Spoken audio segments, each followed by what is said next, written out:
This conference will now be recorded. Good evening, everyone. I'd like to welcome everyone to the Bladen County Monday, June the 20th, 2022 County Commissioners meeting. Mr. Cameron McGill is absent. Be participating on Zoom. And before we get our prayer and all, I'd like to pay special recognition to Miss Libby Blossner. She's an intern from NC State here with us tonight, working with Cooperative Extension. It's a pleasure and honor to have you here tonight. Appreciate you being part of us. Oh, wow. At this time, I'd like to ask Reverend David Foster with Bladen Baptist Association to lead us in prayer, and Mr. Martin to pledge afterwards, please. Let us pray. Our Father, what an honor it is to come into your presence, Lord, at this time and this evening. We give you praise and glory, Lord, for the day that you've given us. Father, I give you thanks for these elected leaders that are before us tonight, Lord, for the work that they will do tonight, for the work they've done in the past, and Lord, the work they will continue to do in this future. Lord, I thank you for the representatives of the county that are in this place to give reports, to take oaths, to bring ideas and understanding and possibilities to this commissioner group. Lord, I thank you for the interest that's in this place. Father, tonight for myself and for the leaders and the ones here, I pray, God, that you give us knowledge, and along with that, God, give us wisdom. Father, give us discernment. We need it in this time more than ever. And Father, as decisions are made and as those decisions are played out, I pray that you, Lord, give us love. Let love be the motivation of all that is done in this place. Lord, not just this night or not just in these months, but Lord, in the days that are always ahead. We'll give you glory to you, Lord, because we know, God, you are the one that is in rule of all things. You are sovereign, and you are the one that holds all things together, Lord. So hold us together and help us to work as one. In your name we pray. Amen. Amen. Pledge allegiance to the flag of the United States of America and to the republic for which it stands, one nation, under God, indivisible, with liberty and justice for all.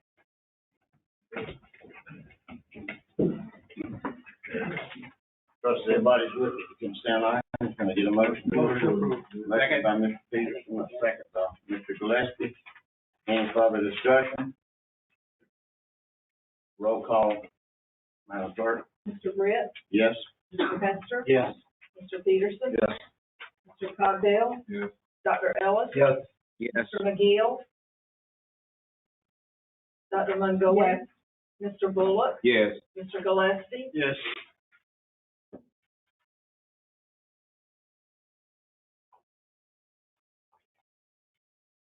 Get the commissioner to go down front. Special recognition, please.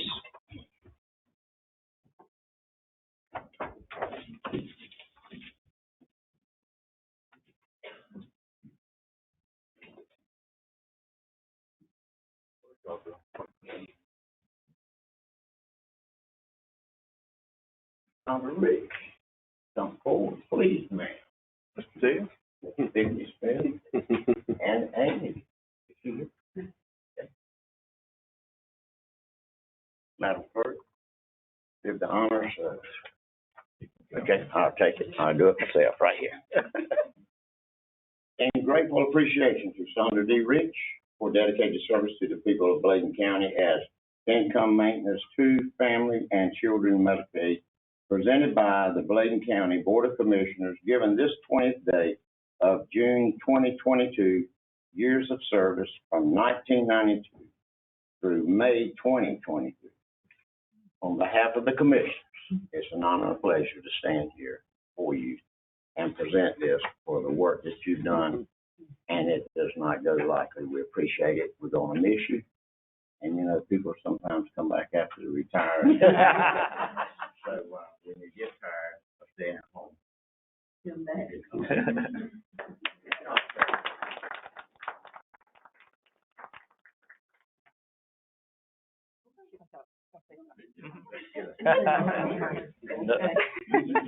What can I say about a 30-year employee? What does that say?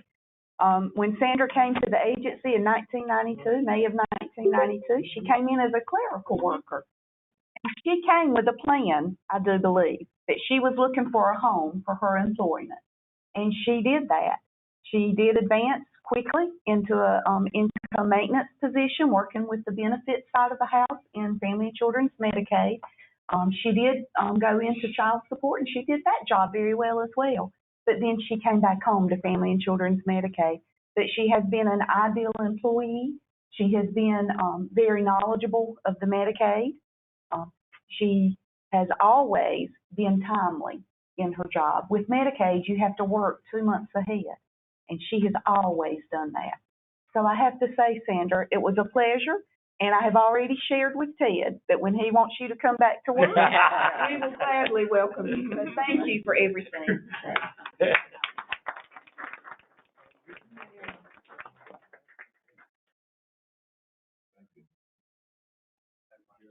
Thank you for your public service. Thank you. Living along your wife for 30 years. Thank you. Thank you. No, don't come over. Thank you. Congratulations. Thank you. Thank you all so much.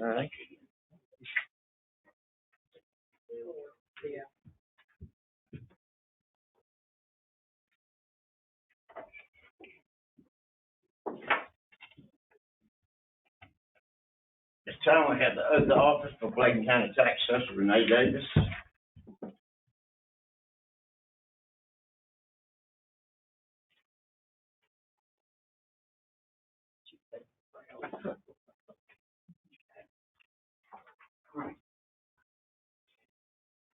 Do you, Elizabeth R. Davis, solemnly swear that you will support the Constitution of the United States, so help me God?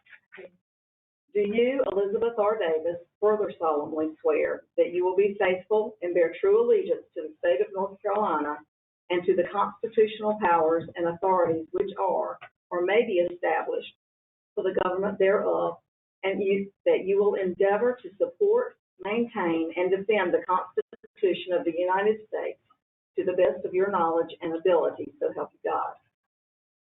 Do you, Elizabeth R. Davis, further solemnly swear that you will well and truly execute the duties of the office of the county tax assessor according to the best of your skill and ability and according to law, so help you God? Do you, Elizabeth R. Davis, further solemnly swear that you will not allow your actions as assessor to be influenced by personal or political friendships or obligations, so help you God? Congratulations.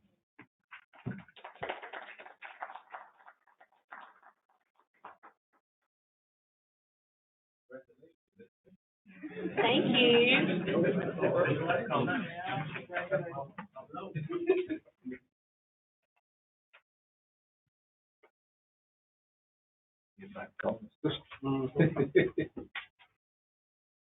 Thank you. You're quite welcome. Thank you. Thank you.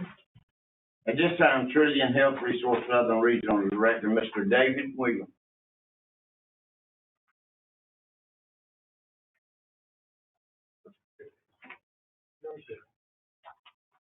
Good to see you, Mr. Williams. Thank you. Good to see you. Good to be seen. Yeah, thanks for the opportunity to come before you tonight, and I apologize for missing the Commissioner Board meeting last month, but had a personal issue to come up unexpectedly. But thanks again for putting me back on the agenda. I'm Dennis Williams. I'm the Southern Regional Director for Trillium Health Resources. Our Southern region consists of 8 counties, Bladen County being one of the newest ones to join us. Prior to that, we had Columbus who joined us. So what I wanted to do tonight, Greg had asked me if I could come and just give you a quick update on some of the services that we've added, some of the things we've done since February 1st when you became a part of the Trillium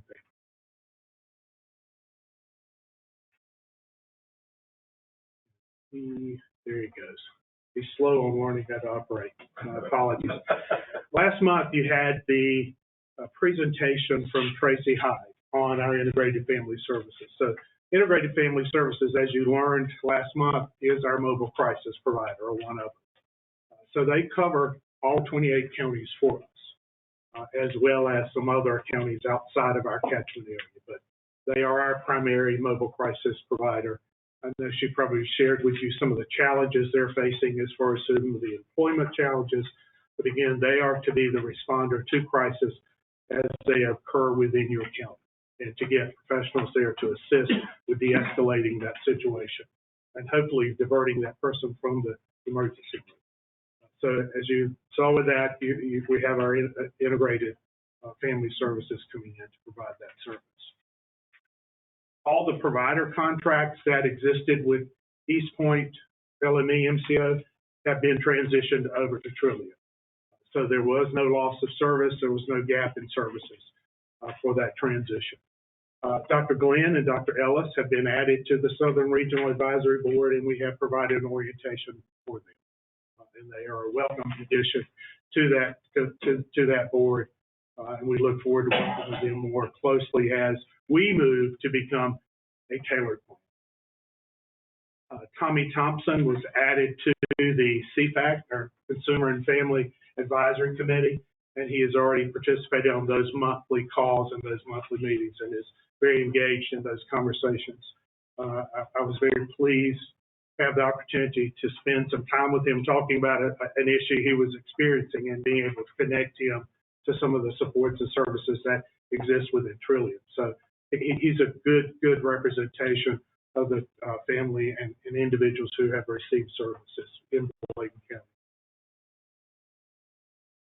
We did deliver some naloxone kits to Bladen County EMS. I do not remember the exact number, but it was probably around 50 or 60. But we had some extra ones, and we thought that would be certainly something that would the county could use. We hate that you have to use them, but we're glad they're available to assist individuals who do overdose. Bladen County Collaborative, that's more of a child and family collaborative that has been established. That was a part of the East Point. There were 2 other counties that were part of that collaborative. We've taken it and pulled Bladen out as a separate, and it has its own collaborative. So they focus on child and family issues and system issues within Bladen County. Holly Niembauer is the System of Care Coordinator, and she worked on getting that in place. And they meet, I believe it is every month. Sean Kinney, who is the head of the Department of Social Services Engagement, has started working with DSS on probably just introductions as well as some of the many challenges that they face. So we're trying to be a good support and resource and a collaboration because we support those same individuals. Dr. Duncan has been added to the Trillium's clinical advisory team. Basically, the responsibility of that team is to define clinical policies on how services operate throughout the Trillium catchment area. So that is for Medicaid and state-funded services. We've developed an emergency diversion team, which has started working with the emergency room here in Bladen County. The intent there is to provide some resource, not necessarily find placement, but help trying to identify some of those placements or resources, as well as trying to identify those systems issues that get in the way. And we know there are many, and we continue to fight that challenge and that battle. We have opened the office in Bladenboro. Primarily, staff operating out of that will be a call center staff person and our care coordinators. I don't know how many of you are kind of keeping up with what's happening within the tailored plan, but eventually care management will be a big piece of tailored plan so that every individual who qualifies for a tailored plan will be getting a care manager. So that will certainly impact possibly who else is working out of that office. The majority of our staff are on the ground and on the boots on the ground. They're out in the field. So we don't need large offices. So that's kind of why we were grateful we were able to find a small space within the Historical Society of. We did do the ribbon cutting, as many of you were a part of the mobile integrated care units. The latest update that I have is that Coastal Horizons has hired all the staff except the CDL driver. So that will be up and running hopefully soon. This one is a very unique one, and I think it's very kind of cutting edge in that the health department is providing a nurse for that mobile clinic or that mobile unit, which no other mobile unit throughout our catchment area is doing that. So that's going to be a really good opportunity for us to kind of see how that physical and behavioral health model works in supporting throughout the rural counties. If I can interrupt you a second. Yes, sir. In that ribbon cutting, it was, sort of humorous a little bit when people were standing around and began to say, "Oh, we're blessed, we got Francis Weller down." And you may want to make a point to that that's for twin sisters. Yes, exactly. But that went over pretty well. Yeah, well, and I've been guilty of the exact same thing. When I started with Trillium, I was doing contract management, and Coastal Horizons was one of those contracts. We were at a conference, and I had just seen the report of Francis interviewing Michael Jordan the day before. So at this conference said, "Oh, I saw you interviewing Michael Jordan." No, that's my sister. Anyway, Tell them her position with Margaret is the CEO and president of Coastal Horizons. Has been for many years. They are one of our larger providers, if not the largest. I think they are probably largest as far as contract dollars that we have with a provider.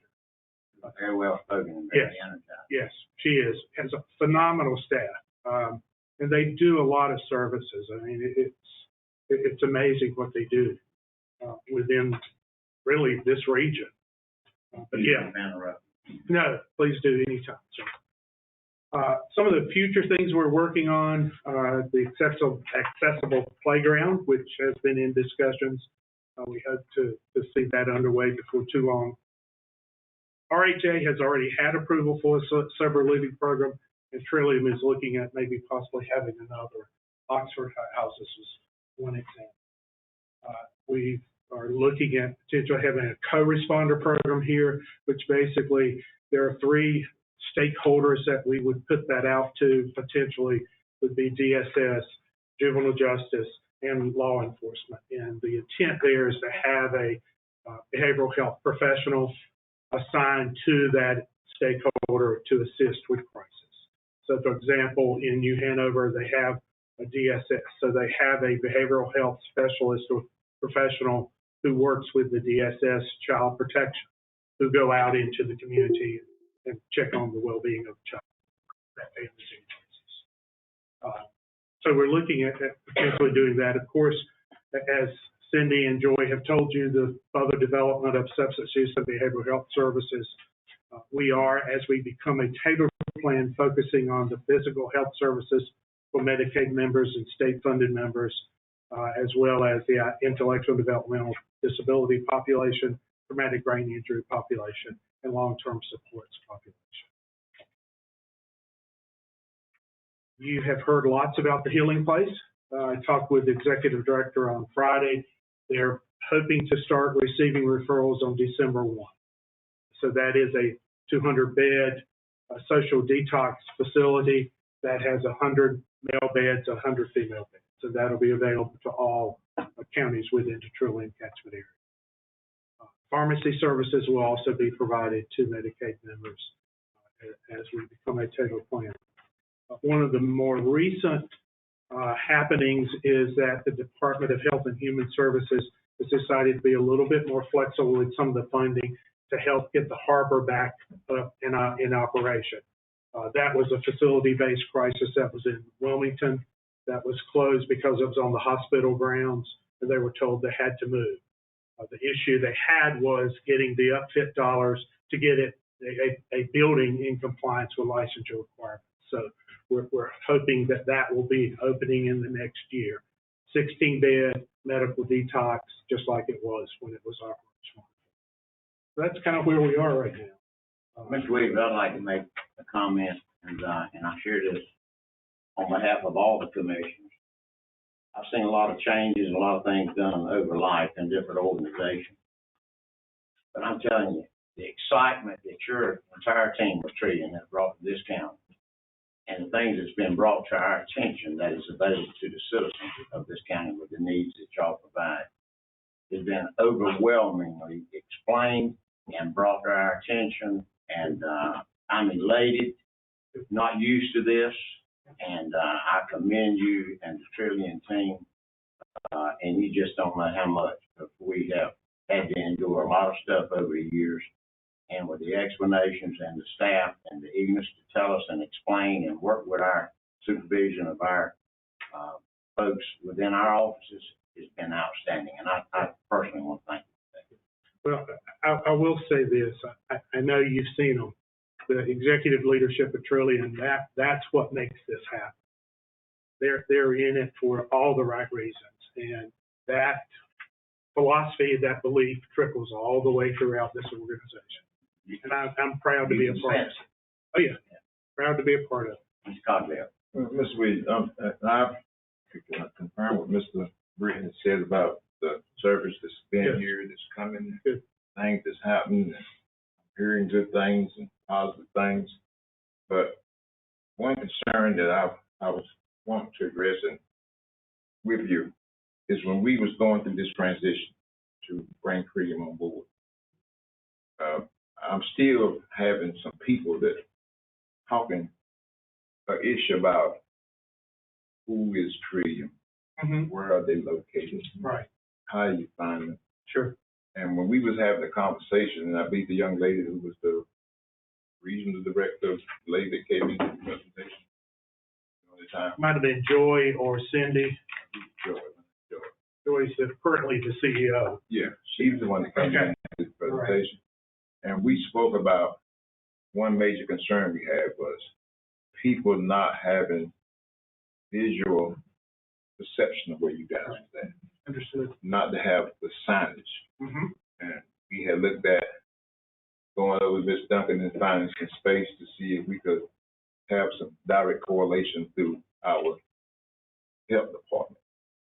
And I'm trying to figure out, is that something that's going to be a little bit greater that you guys can bring to us with more accessibility Mm-hmm. to Visibility and awareness. You know, Yeah. when I look at the health department, I don't see a sign saying Trillium, and I thought I was going to see something out there that would direct people to go to Trillium. Yeah. Well, You know what I mean? yeah, and I think part of what we are trying to do is to develop a plan or a strategy on how to make who we are more aware to folks and how to better get that out. Because we actually are not a provider of services. We contract with those providers and trying to get it clear that here is RHA, here is Coastal Horizons. They're part of our collaborative efforts in getting services to the Medicaid and unfunded and state-funded folks. But I think one of the things that our communications folks are working on is trying to figure out better ways to get that awareness out. We do have an access to care line. We're in the process of developing 4 more lines that operate, most of them at least 12 hours a day, but the access to care line operates 24 hours a day. Anyone can call to get information or services and access to services. The only question I've read is one last thing, is when we spoke of that, we used to have the complaint that when you came into Elizabethtown, Bladen County, you didn't see a sign in any place that said Trillium. Right. To let them know that Trillium Mental Health was here. Is there anything in the future that We're we can in do something? Bladenboro is where we are now, as far as the office for the county. It's where Trillium is now. That's where you're gonna be your permanent location, or you're not gonna venture out? That's where we found to be, the office space that. I was going to say something to piggyback off what, of course, I agree with what Commissioner Britt said too. I have heard so many from patients. It's been unreal, some of these mothers that autistic kids and things that they have learned more in the little few months that you guys have been here about where to go, what to go, one thing that I think would be very beneficial is just me personally. Every one of these, like Speech Solutions down the road right here, okay, that y'all partner with. Okay, there needs to be a connection. Trillium needs to be on that sign. Yeah. Coastal Horizons and Monarch, there's got to be something because people are not putting together Trillium with every one of these caregivers. And I know y'all are not the caregiver, I get it. Sure. But it needs to be, I think that it needs to be where they associate that, okay, here's Trillium. Mm-hmm. And even though it's not Trillium that in Bladenboro that you're calling, there is a liaison with that. I think that would help people out quite a bit. Yeah, we do, when they have like pamphlets and brochures, we do have our logo on there. Now, their signage, we've not required. So that would, again. It wouldn't be a bad idea. I mean, that's just my, my 2 cents. Dr. Montgomery. I like to piggyback on that same. Now, I'm on the eastern side of the county. Yes. When we had a crisis here back in about a month ago, and luckily I'd gotten some little cards from a young lady who was here, and so I gave it to counselors at the high school. They are not aware of Trillium. They heard about it, but they don't see anyone. Right. We don't see the information. On my side in the county, I still don't see anything. Okay. And our folks don't come this way. They actually go Okay. towards Wilmington or Columbus County. Our outside areas need to have a presence somewhere. Yeah. So that Absolutely. everyone- Yeah, So- and that's one of, with the efforts of the mobile clinics. They're going to be dedicated to nothing but the rural parts of it. They won't be here in Elizabeth City. It's going to hopefully, and that'll help create some presence. Elizabethtown. I mean, Elizabeth, Okay. sorry. And that's okay. And that would be great, but Yeah. we haven't seen them yet. Yeah, And so we and need, hopefully you will soon. but people are in crisis now. Yeah, We have folks on the east, we have kids on the school side, they need help now. One other thing too that I did not mention is we're also working with Dr. Lee and connecting her with our network folks to see if there's the potential of a licensed therapist being on campus there for them to provide some supports as students have those needs. Well, I just got one couple questions, sir. Sure. Who is your public information director? You, that's totally blocked my Let's mind. give it to the county manager when you get Yeah, I can certainly get that to you through Greg. All right. And what's the average time involved in a mobile unit responding to help EMS when there is a mental or substance abuse problem in the county? What's the average time the mobile unit is from the time they receive the call to they show up on the scene? I believe Tracy may have shared with you somewhere from an hour to an hour. Average.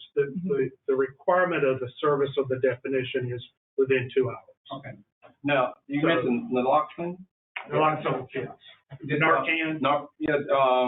Did Bladenburg EMS get in?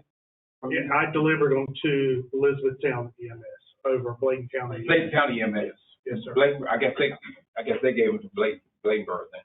Thank you. Okay, all right. That's it, sir, for me.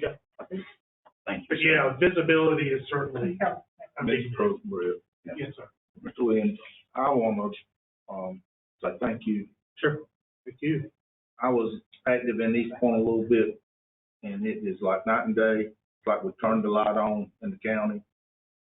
We're just getting started. The mobile unit is gonna cover the outside of the county, and, I was assured if it ain't, if people aren't on that bus by June 30th, we'll look for another contract. So we ain't got 3 more days for it to be on the road now. I agree. And, whether it's in Bladenburg or Elizabethtown, we all have problems. And there ain't nothing wrong with it sitting in Bladenburg as a hub, so that's all it is. And maybe we can do some billboards or whatever to satisfy this thing. Yeah, I think that mobile unit gets on the outer edge of the county. I think that's gonna take care of a lot of your publicity. yeah, I think what I want to leave you with is that these kinds of conversations we're not opposed to. We welcome them because that helps us to become better and to better meet the needs of your community. This is a collaboration. It's not Trillium doing it all. It's not our providers doing it all. There are multiple stakeholders that we work with that ensure that the citizens get what they need.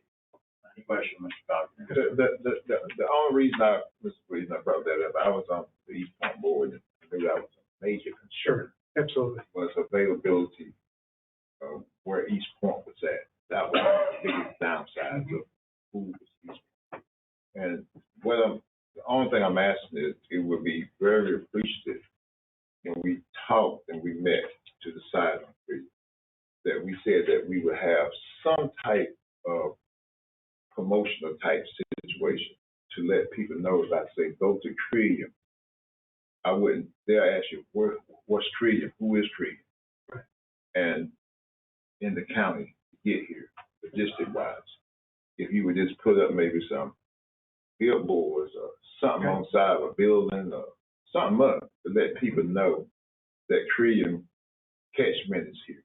And that we can, these agencies, you had one billboard that said some of your providers was on that. So they would know, these are the guys that's working the creek. You didn't put them on the building, but put a big sign up somewhere to say, these are part of our catchment. Come out. Yeah. I think that would be very beneficial to the people in council. Tell them to go somewhere, you can refer them to creek. Yeah, good. Yes, sir. You know, Trillium's already got something East Point never put here.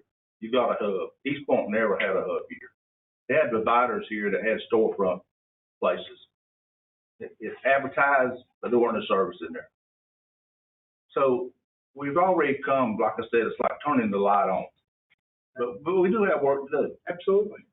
Absolutely. Yeah, we said we're not going to get it all done overnight, but I think again, with feedback and information, that makes it easier for us. Yeah, that's the last thing I was gonna say, which, once again, I think y'all are doing a great job, and some of this is taken the wrong way. It's not, you know, like you said, it's a good conversation. Sure. I think for a lot of people, and I know myself included, I've been doing healthcare for 25 years. A lot of times I wouldn't know, and maybe we know because we sit here and we have it put right here in front of us. Your normal people do not know that Speech Solutions and Monarch and Coastal Horizons and all these other entities, Trillium is, you know, Trillium, yes, Trillium's Trillium. They don't know those people, all those different ones are associated with Trillium. A lot of times people, they think, okay, now I found Trillium. That mother I'm telling you about, when she found Speech Solutions, she's like, oh, okay, she was looking for PT, OT, all these other care, but she calls that Trillium. They're really not Trillium. So that's the reason I'm saying, the more you can educate your normal person about that and all those things that are associated. I agree with Charles Ray. Yeah, it doesn't matter whether it's in Bladen or here, but at least if they can see the title here, okay, it is associated with Trillium, they're like, aha, bingo. That's where a lot of the confusion is. A lot of people don't know the structure of the MCO. It's not been around that long. I mean, historically speaking. Right. So I think the more that people can break that down and they know, it'll help. I mean, you talk about light bulb come on, it'll really be a light bulb. Well, but that's just, you know. And I think as a business owner myself, if I've already got a business like one of the providers, if I had your name on there, I just got more business. Mm-hmm. So yeah. I think that would be an easy sale to talk to any of your providers into adding that, because that's just added more customers. Again, thank you for coming. Absolutely. My pleasure. Mr. Williams, do you all have a Facebook page? Yes, sir. Absolutely. Yeah. It's TrilliumHealthResources.com. And we have our providers page. We have family and individual pages. And then we have regional operations, which is what I'm a part of. All right. Thanks, sir. I got an email list if you want to get on it. Yeah. Well, I know. Yeah, I knew. I tried to pull it for Trillium so that I can give it to the council of the high school and replace the school system use it because he's coastal. Right. So they do have coastal, but I don't know if they know it's Trillium. Yeah. I think the important piece is that coastal is there. Yeah, coastal. And they're meeting what we have in our contract with them to do. Right. But yeah, we have a website and it changes almost daily simply because we're in the process of becoming a tailored plan. And I think that's very important for people to be aware of as to what we're going to shift to become all 6 of the MCOs. Well, and I think to add to that too, when Trillium first come and was negotiating and working with, and after you got here, all the identities that we talked about were invited to come to the meetings that we had at the college and other. Yeah. Some came, some didn't. So every one of them was invited to come. And again, that's, if there are more things we can do to get information to you guys, that's fine. If you want more consistently involved here, we can do that. Or at the health department, wherever it may be. We have staff who are dedicated to working with our stakeholders. Thank you. Feel free to leave and be safe going home. All right, thank you. Thank you, sir. American Blood Coalition, Carolina's Director, Mr. Tony McCoy. Yes, sir. Yeah. Realize I'm one folder short. I apologize.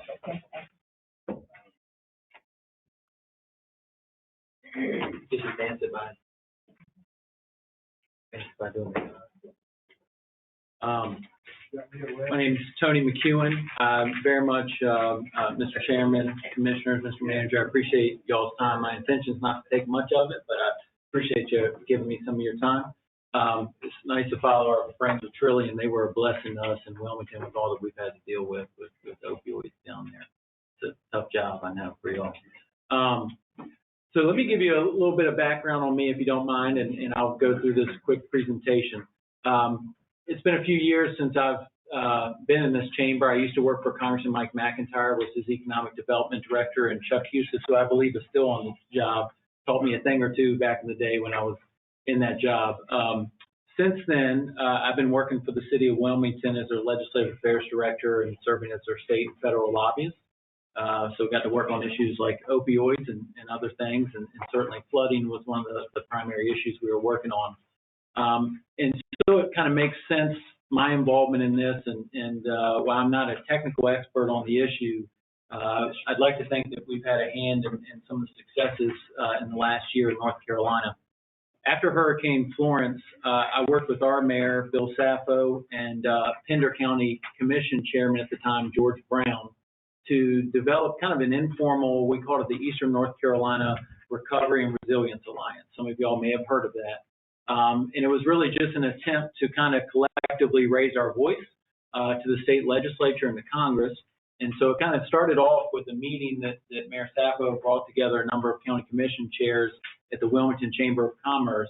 And it started to spread a little bit. And very quickly, we kind of built that out and gained some significant notoriety. I remember at one time I got a call from the Washington Post asking for a little information on what it was we were doing, because I think it was pretty unique, the bipartisan nature of it and the attention that we had garnered in North Carolina. We had traveled, this would have been early 2019 or late 2018, traveled to Washington. We got into the White House, met with Secretary Ben Carson, Secretary Betsy DeVos. Actually, one of the neatest things that we did was we brought together about 15 school board chairs and superintendents onto a call with Secretary DeVos while we were there in person. I believe Bladen County's superintendent was on that call at that time, but again, it's been a few years ago now. So we started to, again, just kind of really try to be the squeaky wheel on behalf of Eastern North Carolina. And ultimately, we grew this organization to 64 counties and towns to kind of fill out this kind of robust advocacy group. Myself, again, I'm not a technical expert on it, but I was kind of single-handedly organizing this group.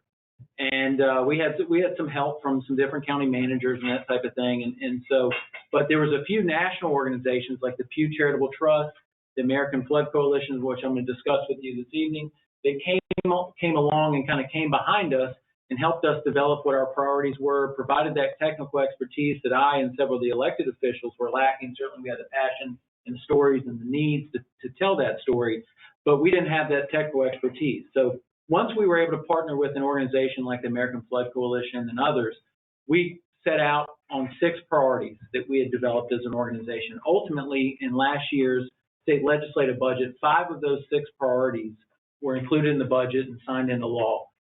From those 5, there's $347 million in direct resources that will go throughout our state and are available to our communities like Bladen County, like the city of Wilmington, like Elizabethtown. Whoever you are, you're eligible for these funds. Some are available now, some are available a little bit down the road. So a few months ago, this organization that I was incredibly impressed with, the American Flood Coalition, came to me with a job offer. I accepted the job. I'm about 2.5 months into it. So I'm the director for North and South Carolina. I'm a registered lobbyist, and I work on behalf of communities trying to address the needs that y'all have on flooding issues and flood concerns, resiliency priorities that you have, to make those things happen in Washington and Raleigh on your behalf, and as well as to provide your staff with technical expertise that may not be inherently within your staff, because I know it certainly was not within the city of Wilmington. And so the American Flood Coalition, let me see if I get this right. So here's the team that I work with. This is just dedicated to North Carolina. We have about 20-some folks in Washington. We have a director in Texas, a director in Florida as well. So AFC's mission, American Flood Coalition, let me back up real quick. ultimately, my hope is to kind of share with you what the American Flood Coalition is, how Bladen County can maybe collaborate with us, benefit from us, hopefully, and ultimately ask y'all to become a member of our coalition. And let me say, this is not a sales pitch. There's no money that y'all have to provide to this. We are a well-resourced organization, and we're here to help y'all. We're not expecting any resources from you in any way. This is a way for us to kind of widen and deepen our voice and work more successfully here in North Carolina with you at our side. So again, we're a 501c3 nonprofit organization, very much a bipartisan coalition advocating for national solutions to flooding and sea level rise. In North Carolina, flooding is our significant focus, as you can imagine. We have federal champions. Congressman David Rouser is one of our federal champions, as is Senator Tillis, Congressman Greg Murphy. We have about 5 or 6 members of Congress from North Carolina alone that are federal champions. And so that's our version of being a member, if you're a member of Congress. Cities, towns, counties, we have about 70 some in North Carolina as is. Elected officials, so a mayor, a county commissioner can elect to become a member. Just again, this would like a headshot and a bio, and you could become a member. We have businesses, we have chambers of commerce that are members of our group, military group. We have a number of retired, high-ranking military officials that are on our advisory board. Civic and academic groups. Cape Fear Council of Government is a member of our organization as well. Again, over 290 members. You see kind of the darker states is where our main focuses are. We believe in developing a really good strategy on these issues in North Carolina, Texas, and Florida in ways that we can kind of export to other states as they look to tackle this issue as well.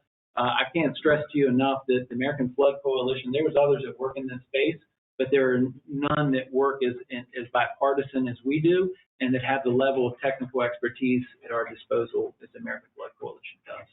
But again, we're not anything unless we're listening to what y'all have to say and pushing that stuff up the ladder to Raleigh and to Washington, trying to make things happen on your behalf. Our mission is protecting communities that are vulnerable to flooding and sea level rise. It's a national issue that must be met with national solutions. It's vitally important to the well-being, economic strength, and security of our communities and nation. We believe that we have to act now. So this is some pictures from just last week. We flew about 40-some mayors and county commissioners up to Washington, D.C., all expense paid, flight, hotel, everything. We immersed them in about a 2-day experience to gain some more technical knowledge on flood resilience and what resources are available to bring back to their communities. And then we set up our final day, kind of a lobby day as well. So in some of those pictures, you'll see there's Pender County Commissioner Jackie Newton in the top right with Mayor Bill Sappho, meeting with President Biden's Infrastructure Director, Mitch Landrieu, who is Mayor of New Orleans. You may recognize him. Bottom right, we have Senator Tillis and his staff meeting with us. Bottom left, a Duplin County Commissioner with Congressman Greg Murphy. And then top middle, that's new mayor from Burgall, Olivia Dawson, meeting with one of our advisory board members, a retired Major General in the Army. And then we have a mayor from the very far western part of the state, Canton, and the mayor of Nags Head. So it's a really diverse group, geographically and otherwise, that are a part of this organization. We have 4 main pillars for our coastal and inland solutions. The economy, invest in infrastructure that boosts the economy and protect property values. You know, this is not something where we're talking about climate change or anything like that. We're talking about infrastructure as a part of this organization, making sure that y'all have the resources to invest in infrastructure in your community to lessen the risk of flooding in place. Communities use proactive planning to keep communities safe and save taxpayer dollars.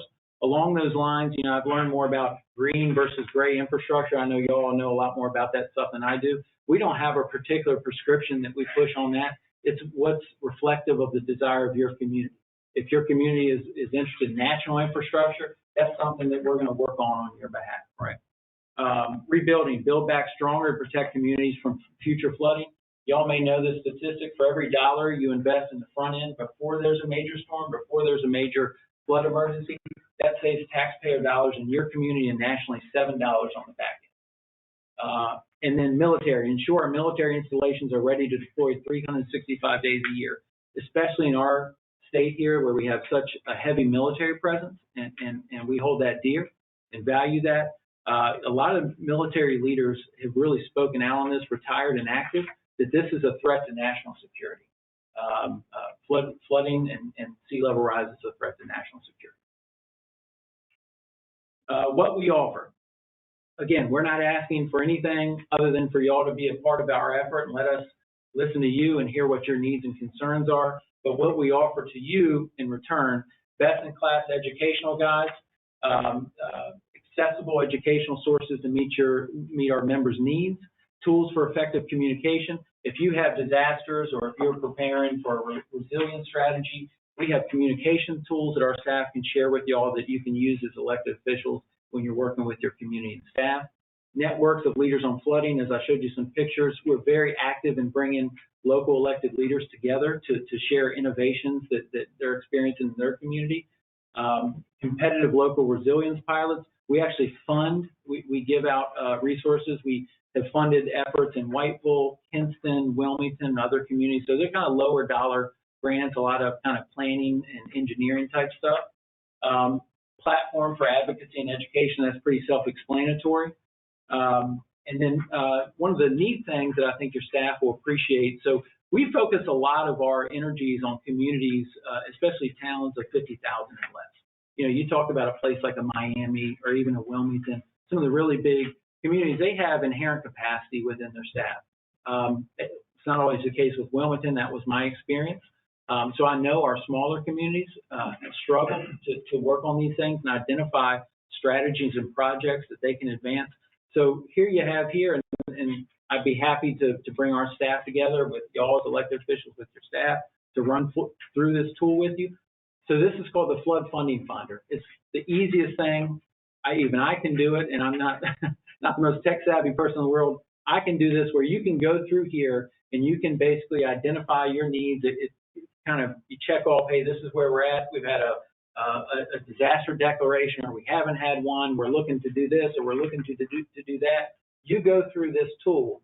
Again, completely free thing. We don't take whatever resources you get from it. Ultimately, we don't take anything from that. We're just providing this as a resource to our communities.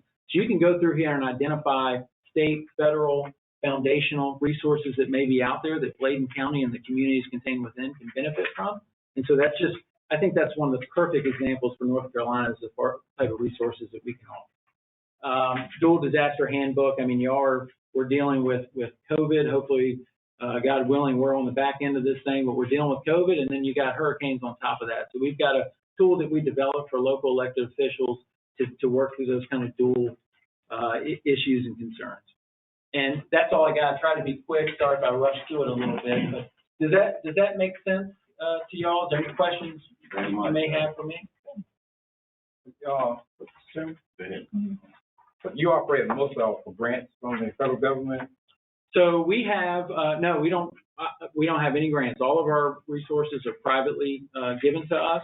We have actually the chair of our board is from Charlotte originally, and he helped provide a significant amount of funding to get us started. We partner with the Pew Charitable Trust. We partner with the Kresge Foundation. So yeah. Do you have any diverse members on your outreach team? Oh, absolutely, we do. I wish I could pull up a picture of everybody, but yeah, that's something I'm particularly sensitive to. I appreciate the question. We do have a very diverse staff. Gender, racial, geographic. Yes, sir. Thank you for this question. So, do you have some examples of what you did at Whiteville? So what we did, not the Whiteville area. I can speak to Kinston, and I can speak to Wilmington. I know that there was a project that we funded in Whiteville. I think it was a couple years back before my involvement. But in Wilmington, we helped basically create, and again, this is not hundreds of thousands, this is more tens of thousands of direct grants from us. We more connect you with the resources. But in one of the parks in Wilmington that is very much an underserved community, we place a priority on getting these resources into communities that maybe have struggles finding resources historically. And so there was a walkway in a prominent area of downtown Wilmington near a park that we provided some kind of green space funding that would help with drainage. And there was some other drainage stuff that we helped put in as well that spurred their ability to get some larger resources as well. So it was kind of like, if you can find resources privately or locally, helps you get resources from the state and federal government. Ultimately, they were able to do a larger project in a community that has historically had really tough flooding. And in Kinston, we funded something, it was more of like an educational thing, where I think we provided about $75,000. We did something at a park that dealt with drainage as well, that we involved young members of the Kinston community. It's a very active teenagers aged group in Kinston. So what is your website for this flood funding fund? AmericanFloodCoalition.org. Okay. Yeah, it's in the information I sent you. And, you know, I'd be happy to share a sample resolution if y'all are so inclined to consider being a member of it. Again, we don't take any political stands that alienate one side or the other. You know, frankly, I've got little kids. I'll just personal note, I get really concerned with the political divisiveness in this country. It's been a blessing to work on an issue like this where it doesn't matter if you're a D or an R. This is one of those issues that everyone digs into, and it's really neat. Mr. Martin, I was going to ask you, the girl that Greg helping cheer, the girl, what's her name? What's the name of that group? RC&D. Yeah, are they part of this group?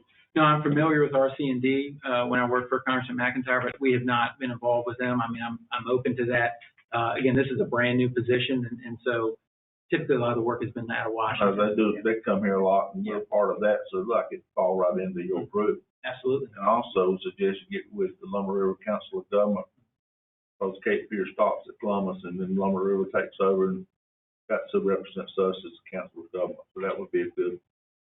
Yeah, we're on their agenda coming up for membership. Like I said, the Cape Fear Council of Government. I'll tell you that Council of Government has been a key tool in what we've done prior to joining this job. And one of the neatest, out of all the money we were able to get out of all the resources we were able to get in the last budget, I think one of the most impactful things that ties it all together is there was $6 million that we got in there for positions for a 2-year period in each Council of Government.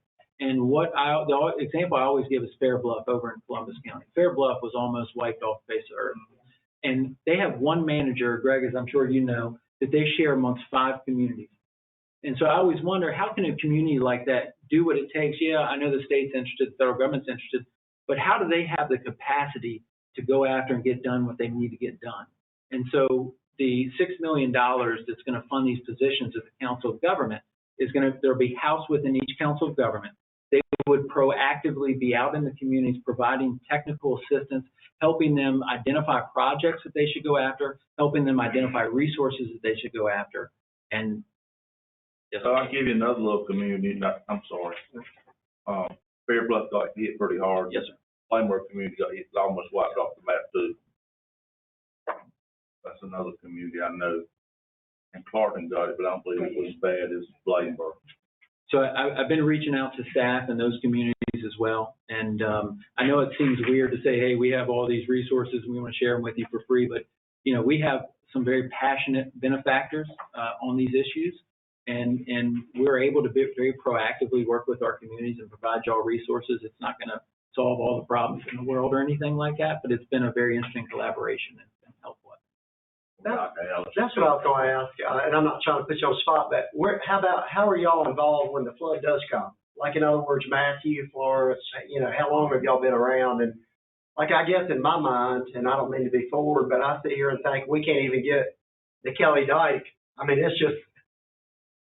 Got good news on that. Yes. I understand it's probably coming. I guess I wonder, you know, and then the flood mitigation from Jordan to here for a year after, it just on and on and on. We were the bathtub for a long time for them. So I wonder how are y'all involved when these things happen, in other words? You know, I think the space or is it a pre-thing? Yeah, I mean, I think the space we work in, we're not emergency management professionals, although they've hired a number of really notable emergency managers from across the country to help develop this policy. Mm-hmm. So we develop policy, we push it at the state and federal level, basically. So this is all planning. Yeah, this is more front end stuff, but there are resources, you know, I think for y'all is elected officials that we can be helpful with. But this is more making things happen on the front end so that when those things unfortunately do happen, which they more frequently are, as we know, that it lessens the impact to your community. That's what we're doing. And I'll tell you one thing I didn't share is that Again, we have a board that is very charitable. They are very active politically as well. I mean, we have some of the most notable, Speaker Tim Moore is a member of our organization, as an example. We have very bipartisan members of the legislature and members of our board, but we have about 60 members of the legislature on our, as part of our coalition.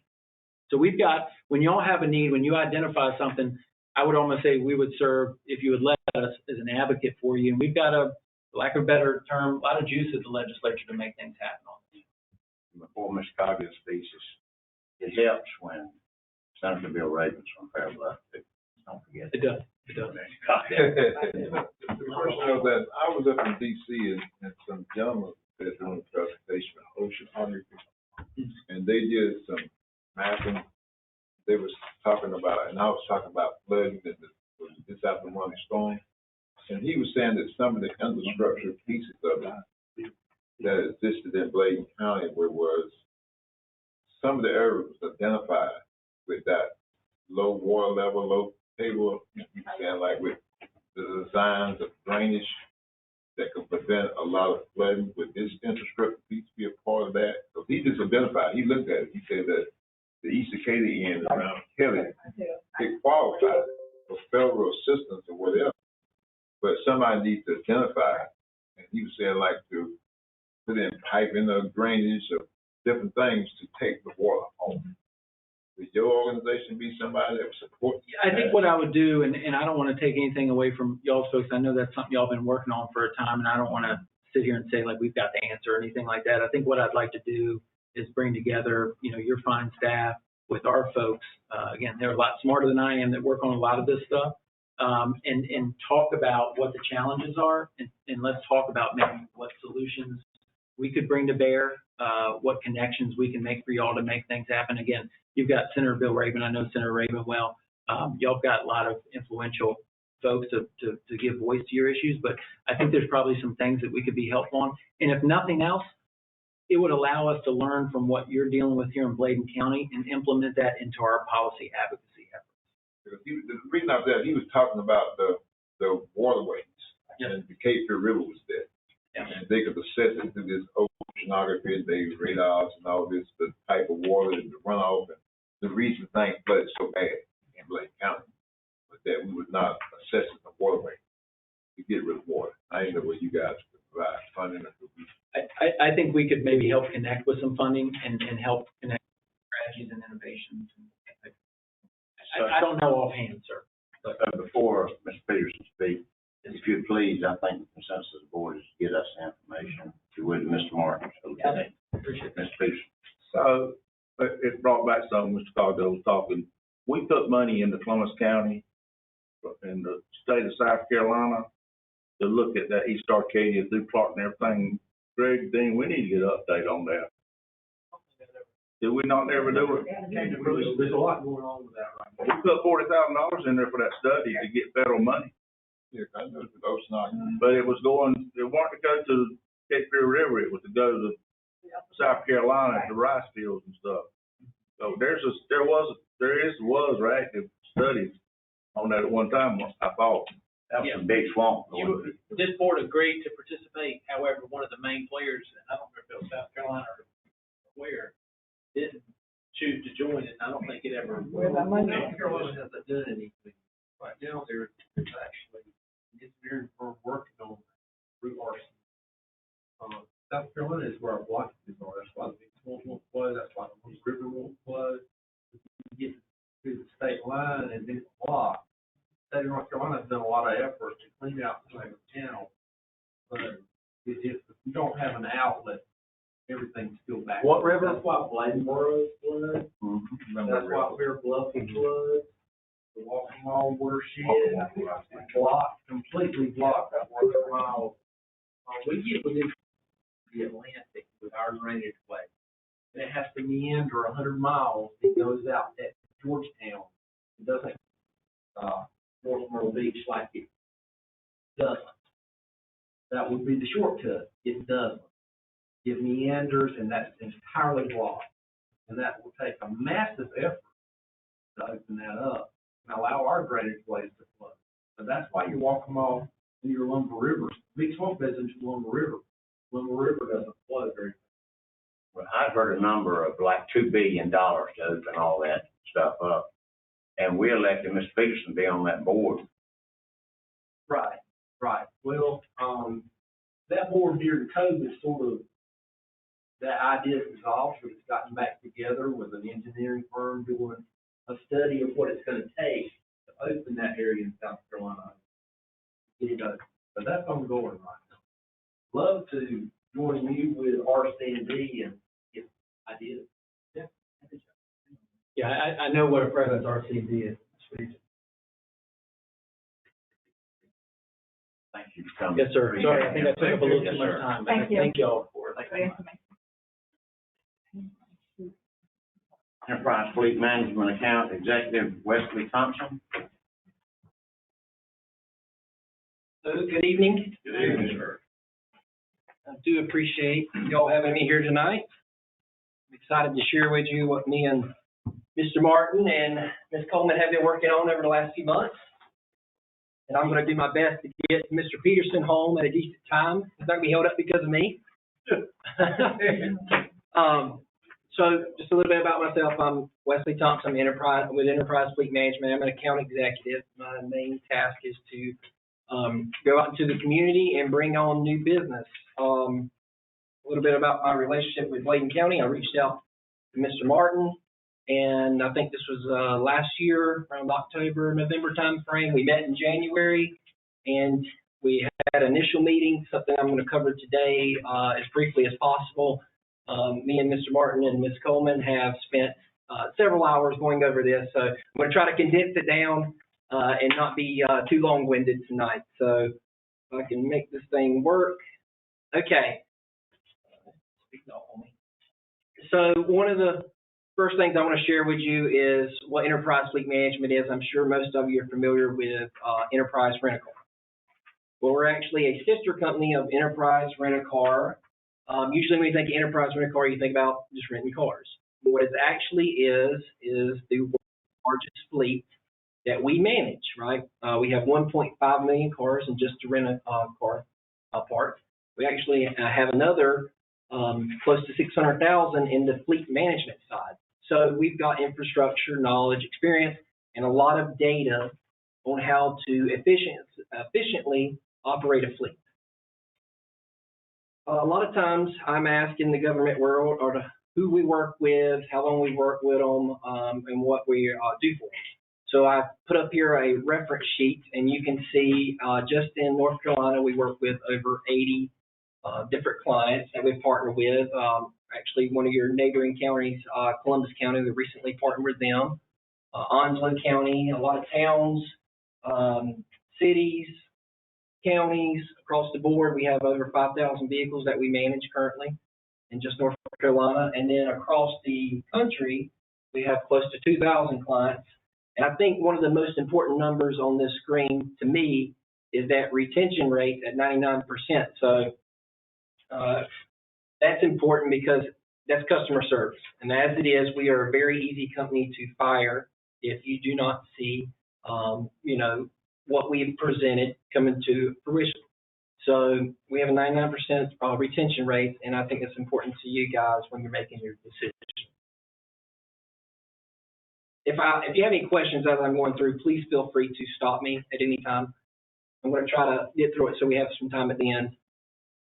Delivering solutions. This slide is everything that we do currently for our government clients.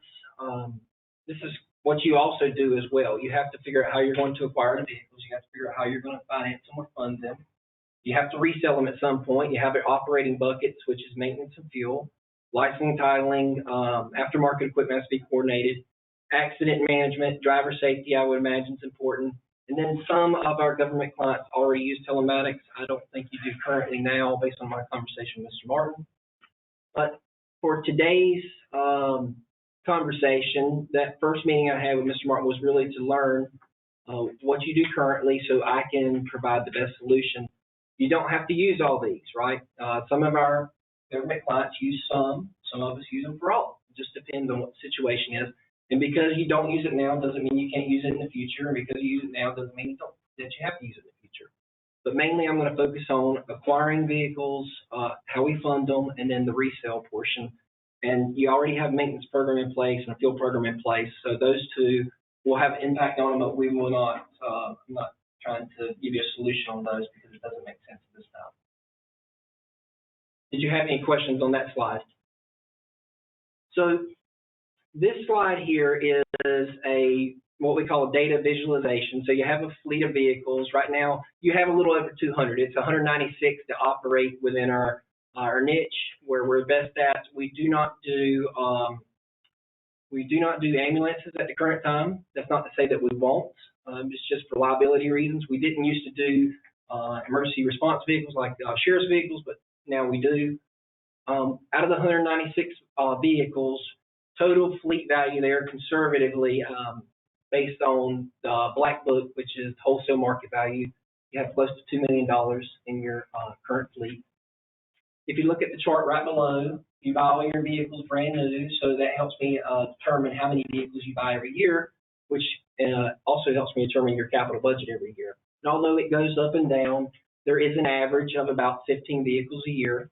And based off the history here, one of the things that I noticed is 2020, 2021, and 2022 hasn't been delivering a lot, but the vehicle acquisitions have gone down, so you're preparing for a few years of catching back up, I would imagine, and I think we'll see that at least in this year's budget as well. The average holding time for your vehicle, so based on your current acquisitions and 196 vehicles, is somewhere around anywhere from 13 to 14 years. So that doesn't mean that the vehicles per se, when you buy them, you hold them for 13 or 14 years. It just means it would take about 14 years to cycle through your whole fleet. Some of your vehicles are close to 20 years old, and some of them are 10 years old, and so on. So ideally, when I look at this, is what solution can we provide to reduce the age of that, to help with safety, to help with employee recruitment, employee retention. So that's one of the factors that I focus on there. Manufacturer breakdown, this is important. If we can consolidate that the best we can, it makes it easier from you have in-house maintenance for your in-house maintenance to only stock the parts that they need and not have for a bunch of different makes and models, manufacturers. And then lastly, the part that gets me really the most excited about presenting to government and why we make the biggest impact in government is you do low mileage. You do relatively low mileage. Even a big year, maybe 17,000 miles, which compared to commercial, they may do 40 or 50,000 miles. What that does is allows us to predict with pretty good accuracy of what those vehicles will be worth in the future. And if you look at the distribution of vehicles at the bottom, these are based on mileage patterns. You can see it's almost quartered out. If you had a fleet in commercial that was 9.6 years old, 90% of the vehicles would be in that later category of 150,000 to 150,000 mile category. You don't because your government can do very low mileage, which is important when determining the planned right time cycle vehicles. In determining the right time to cycle vehicles, this is a very simplified version of what we do. It's the effective vehicle life cycle. You can look at the orange line there. That is the market value vehicle. So you buy the vehicle, once it drives a lot, it loses value, depreciates every time. There's a couple major portions and points in the life of the vehicle. One is the 36,000 3-year mark. That's when the first warranty usually comes up. Second one's a 5 years, 60,000 to 100,000 mile mark. That's when the second warranty comes up. In that time period between the 5 years and 100,000 mile mark, a lot of vehicles can be considered certified pre-owned if they're sold at that time, so it makes them a lot more valuable, and I'll tell you why that's important in a little while. As the vehicle ages, it continues to depreciate, and you can see it levels off. At some point, it's not really good. As long as it runs, it's not going to drop much below $1,000, but it does depreciate pretty much fully. At the same time frame, fuel and maintenance, your operating expenses are going to go up. There's no way around it. So fuel it's going to get the best fuel economy it's ever going to get when it first starts, when a vehicle's new. And then over time, it's going to degrade. That degradation is not major, but it is a few miles a gallon that we see over, especially a 10 or 15-year period. So that can mean a big difference across a 200-car fleet such as yours. And with even the low mileage you're driving at $4 a gallon for fuel, it makes a big difference. It can be a large fuel impact. Same thing with maintenance. Maintenance does increase pretty significantly over the life of a vehicle. It starts off at its lowest, and then after some time, you'll need brakes and you'll need tires. And then after around that 100,000 mile mark, you'll see where it jumps up. That's when we see on average that maintenance becomes very unpredictable. But one thing is certain, it is going to cost more to operate. So we try to pick the optimal time to replace those vehicles. That's what you see the circle here. Now, just because it's on the 4-year mark doesn't mean specifically that's the best time to cycle a vehicle. It could move back towards the 1, 2, 3-year mark, depending on what the market value is of the vehicle, what the multiple factors that I've showed you here, or it can move forward depending on aftermarket equipment or whatever it may be, or the use of that vehicle. So we try to determine that, and that circle does change every year. A great example of when that circle moves backwards is we work in Onslow County, as I said, and they had 26 vehicles, trucks with us, and we went to them, our client strategy manager, which is my counterpart, a dedicated client strategy manager, works with the county and reviews this. We told them that we thought it was best for them to replace those vehicles because they had more equity in the vehicle than they paid for. So they went with a recommendation, took advantage of the current used car market, and we were able to operate those vehicles from a capital standpoint on a negative budget. They got a surplus back for the vehicles we sold. And the reason for that is because as a government entity, you can take advantage of government incentives. So you buy the vehicles very cheap.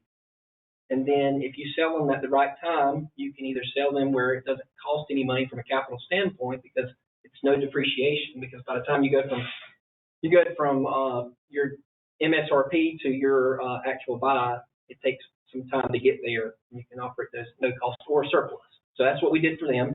We rolled those costs over, and we were able to reduce the payments of their vehicles. They decided to get more vehicles. Same thing we're doing with several other government entities.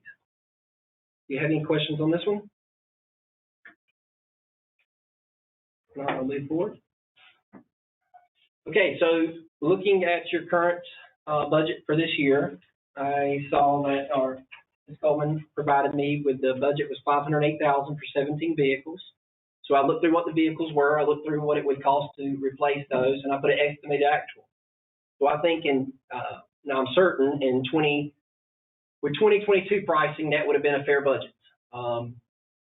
Based on the little bit of information we have been given, because the manufacturers have not come out with their pricing. We do not know the government incentive for 23 yet, but based on what Ford has told us, there's going to be significant price increases. For one, inflation reasons where the vehicles are going up. 2, there's a shortage in supply.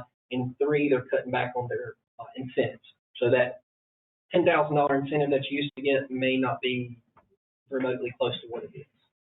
So based on those vehicles, I'm estimating it's somewhere around $640,000 to replace those 17 vehicles. That includes that upfit and everything, give or take some dollars. So Mr. Martin tasked me with providing a alternative option in which we could preserve some cash flow and take advantage of the fleet management program. So if you go to the next page, this is what the impact of enterprise fleet management would be on the county for the first year. First thing I want to highlight is the leasing part. I do want to address that. This is not a net lease. This is not a dealer lease, is the best way to describe it. It's called opening equity lease. It's offered by fleet management companies like Enterprise Fleet Management. And there's 3 key things you need when it comes to owning a vehicle. You need to be able to use that vehicle however you need to use it. So they need to run exactly like they're running now. You need to have the flexibility of selling that vehicle if you need to get rid of it for any reason. And then you need to own the equity in the vehicle, so what the vehicle's worth. So with that in mind, that's why I recommend to open an equity lease, because there's no wear and tear fees, there's no over mileage fees. You can sell the vehicle at any time, take advantage of, same thing Onslow County did, and you own all the equity in the vehicle. You can decide to roll it over into a new vehicle to reduce the payments, or you can take a check back and potentially fund other portions of the county. So with those same vehicles, from left to right, or I'm sorry, back at the top, looking at the vehicles values, we had a targeted approach of which ones we would replace. Those vehicles are worth about $14,000 on average of the same 17 we'd replace. So rolling over $14,000 worth of equity, which we would sell on your behalf, that's your equity.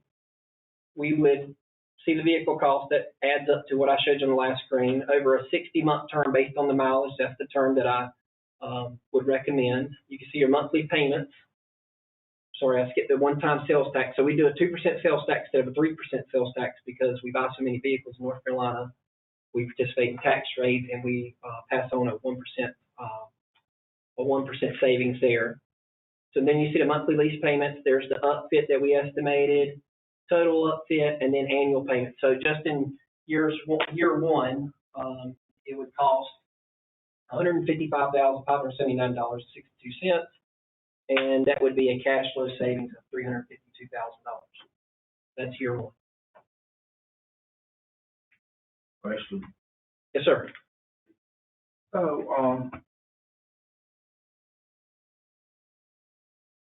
So we paid $155,579.62. Mm-hmm. So how long is this contract for?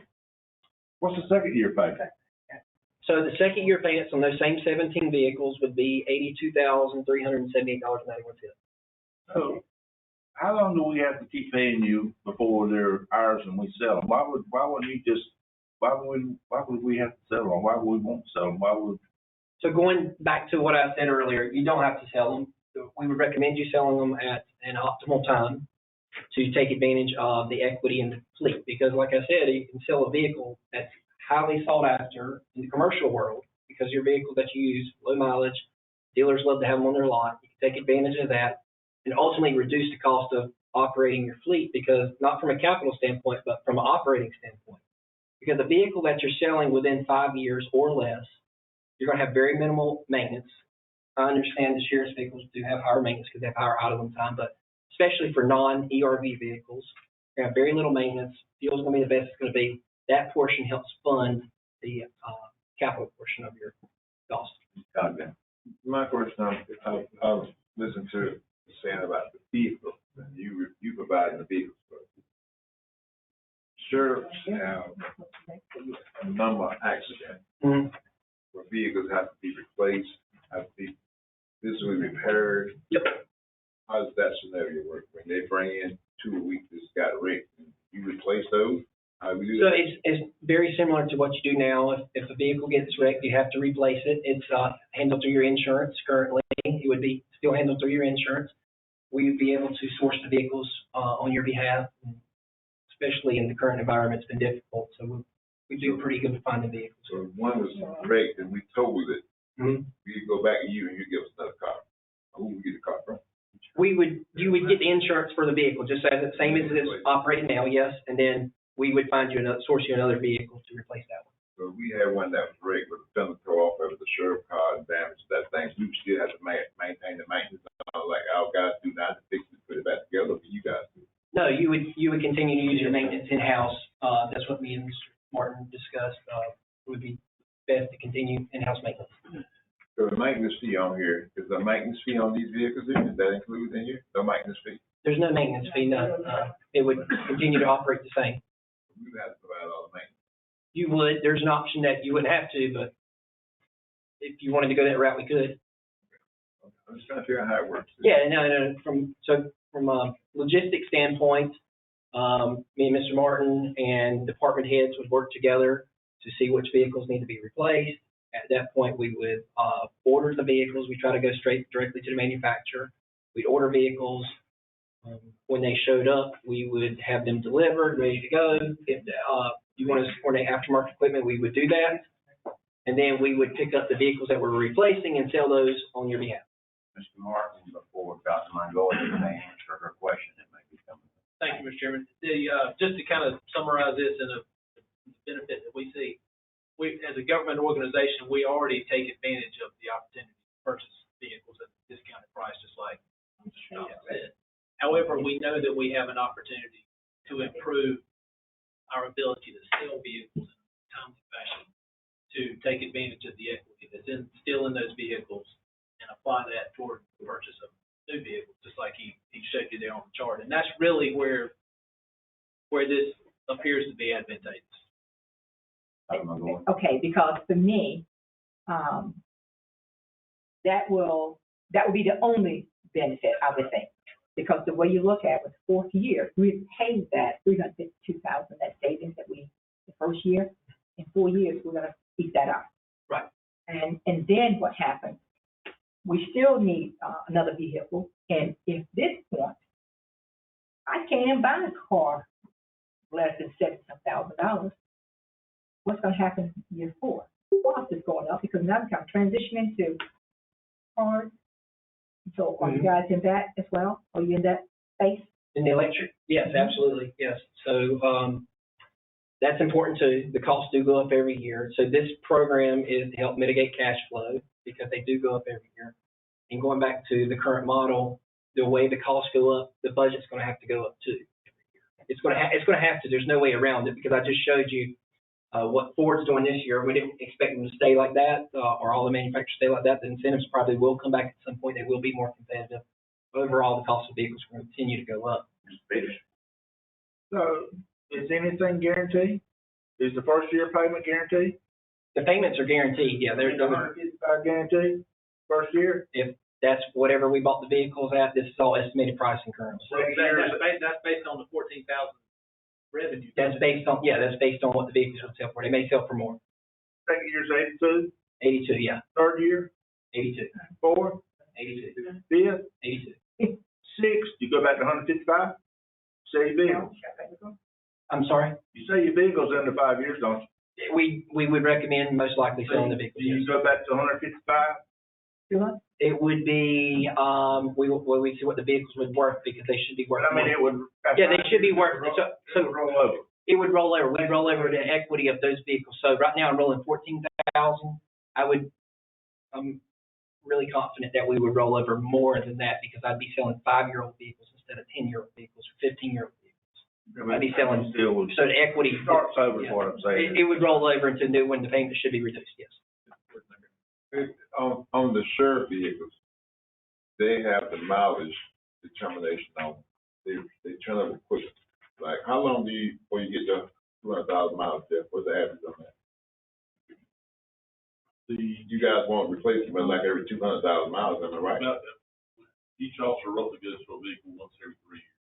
So basically what I'm asking, during that 5-year cycle, we get rid of them in 3 years because they come up to the miles that the sheriff want to replace them. How does that play into the scenario? Yes. We have to replace those cars? Yeah, we can replace them. That's why I recommend the open equity lease because it gives you the flexibility.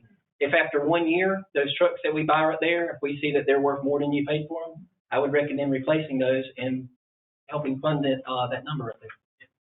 Mr. Chairman, this is the reason we're using actual budgeted numbers for this year. We're not trying to start anything new. We have a practice of purchasing, like you said, about 15 vehicles a year. I understand. Yes.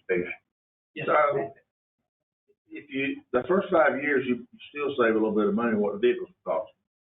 You had the 352 and 155 together, you still save just a little bit of money. But what I think it does, you correct me if I'm wrong, I think I'll be through after this.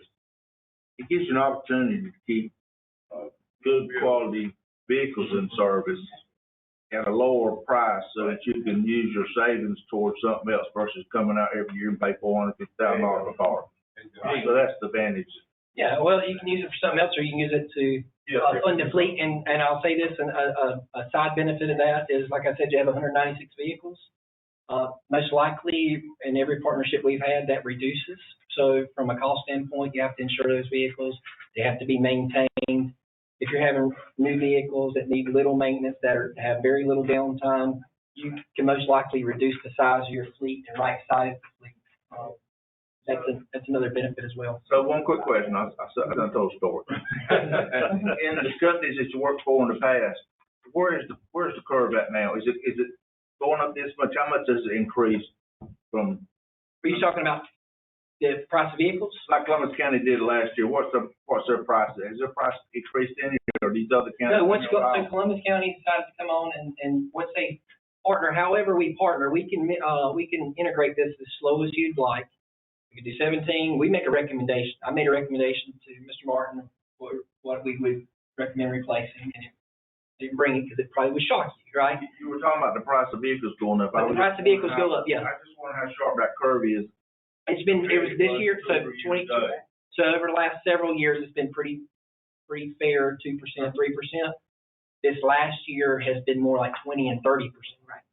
It was, honestly, I do it and it shocked me. One last question. We used to have where we auction off vehicles. So we would eliminate that whole process. Right, yeah. That process would go away. It would go away, yes. And that way we wouldn't have to worry about, you would handle that piece. So if we got ready for a new, you would just move in and transition to more vehicles and the option would go away with auction cars. Right. All the equipment that we need in the automotive industry, like trucks and that stuff, you would just bring those in. That's what you're saying. If I'm understanding you correctly, yes. The attractive piece to that, Mr. Peterson was just saying, is that we're missing is, while the cost of new cars has increased, the cost of used cars has increased at least as fast. Yeah, Probably greater, really. It actually So has. we're not taking advantage of the opportunity to trade while we're. Yeah, the cost of vehicles have gone up, but used cars prices have gone, like, if the cost of vehicles new have gone up 20%, the used prices have gone up 40%. One of the big factors I think we're overlooking too is the cost of money that we spend in our maintenance shop should be very much decreased. Absolutely, and we didn't solicit this, but Matt Zapp is the town manager of Emerald Isle, and I sent Mr. Martin and Ms. Coleman a video, and they've been with us for about 3 years now, and he got up in his board meeting when they had their budget, and they were able to help mitigate the inflation because of the open equity lease. But too, he mentioned that their maintenance expenses have almost dropped to non-existent, because if you're replacing the vehicles at the right time, you should be changing just oil, filters, maybe brakes and tires, no more miles than what you do. Now, the sheriff's vehicles, they'll have brakes and tires, obviously, but the rest of the county's vehicles, which is another 50% of the vehicles out of the 196, should have minimal maintenance. Thank you for coming, sir. Thank you. Yeah, thank you. Appreciate them. Thank you. Have a great one. Thank you so much. Y'all have a good night.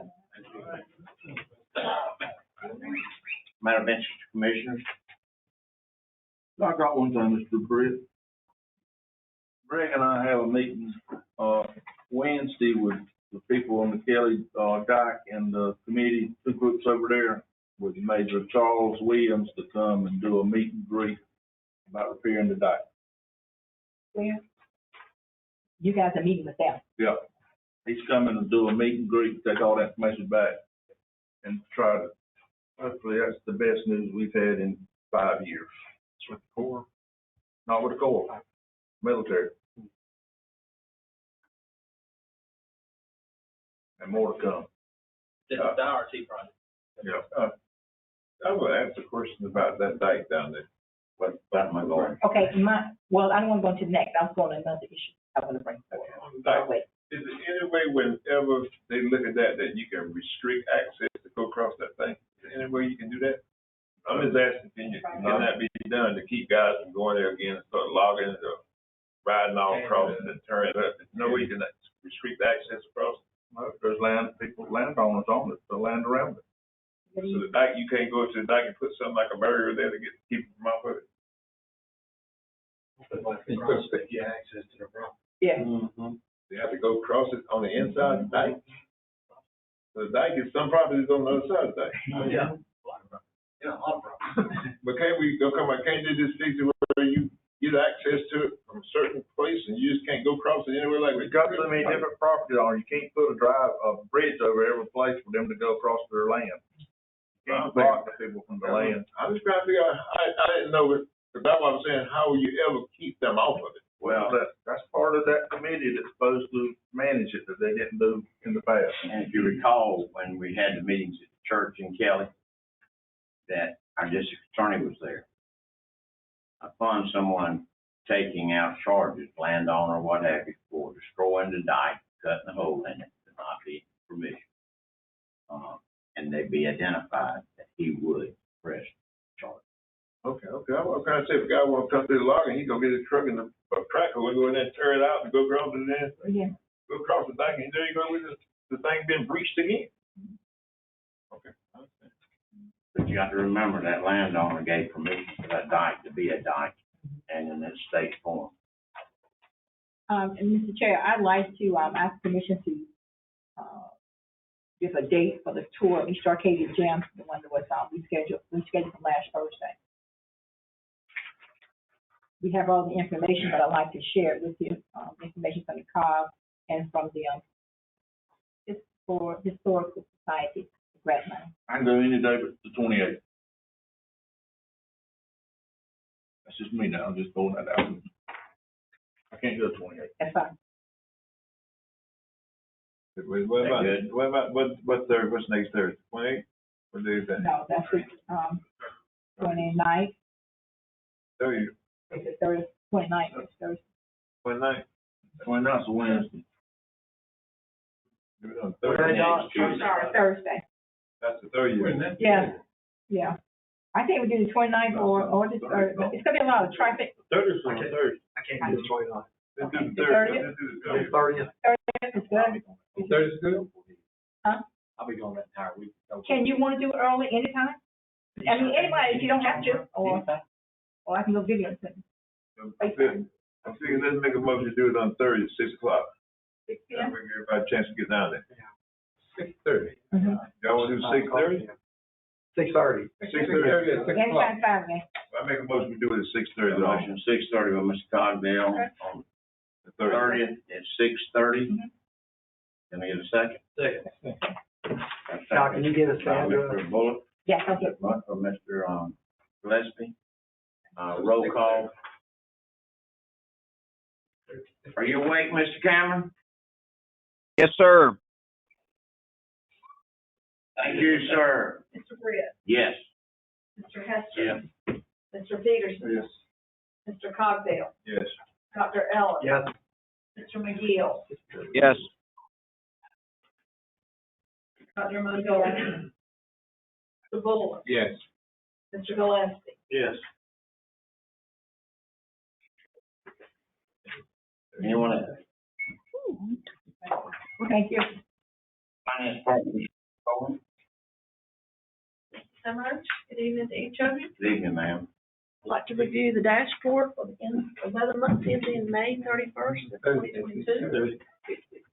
At the end of May, revenues for the general fund had reached 74.75% of the budget, and the expenditures were 73.41%. In the solid waste fund, we were 74.39% of budget and spent 65.98%. Emergency telephone, we were 28.48% and spent 31.77. I'll just say on that, that's because of the grant. So it's not like we're not gonna get the money, it's just grants not come in. In the water department, we've collected 95% and spent 46.76%. Any questions on the dashboard?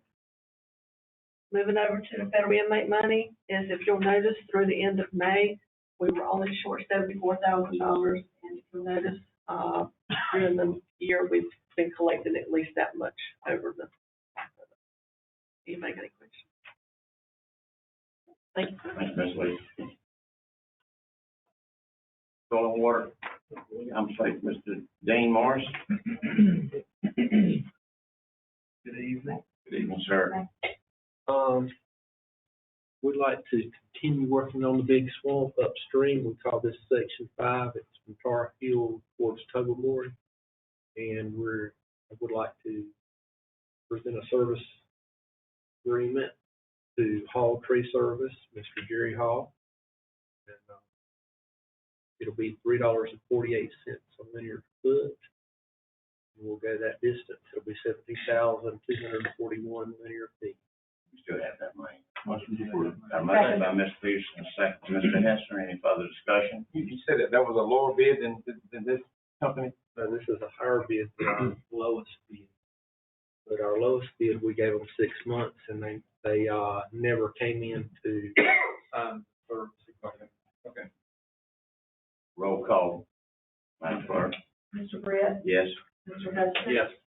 Mr. Peterson. Mr. Cogdale, Yes. Dr. Ellis. Yes. Yes. McGill. Dr. Montgomery. Bullock. Yes. Mr. Gillespie. Yes. Thank you, Mr. Morris. Yes, sir. I will mention one more thing. Bladen County's received an additional $405,000, some change. I'll be talking to you more about that in the future, where we may be putting this, trying to decide the best location to prevent flooding. Yes, sir. I know, I think of what you said. I've been noticing something with water flowing across there by, bypass, 87 bypass, they ran through Brown Street, it runs to the, what's happened to that? Somebody blocked that off? Is it being diverted? Those are beaver dams blocking that. I know there's no water in them, those things dry. I'm trying to figure out. Well, we cleaned it out. We cleaned it out a couple of years Right ago. there when you come down MLK and all the way back on the bypass, if you look at that creek there, it used to be water and the thing is dry. I'm just trying to figure out, did they have it blocked off or did somebody with beavers? Not that I'm aware of. There are a number of beaver dams in there, and we did clean it out, a couple of years ago. So maybe it's having some effect. It's really dry. I would appreciate it if y'all look at it, because I ain't never seen it like that. And I thought maybe somebody was doing some construction. At one time they were doing construction on it.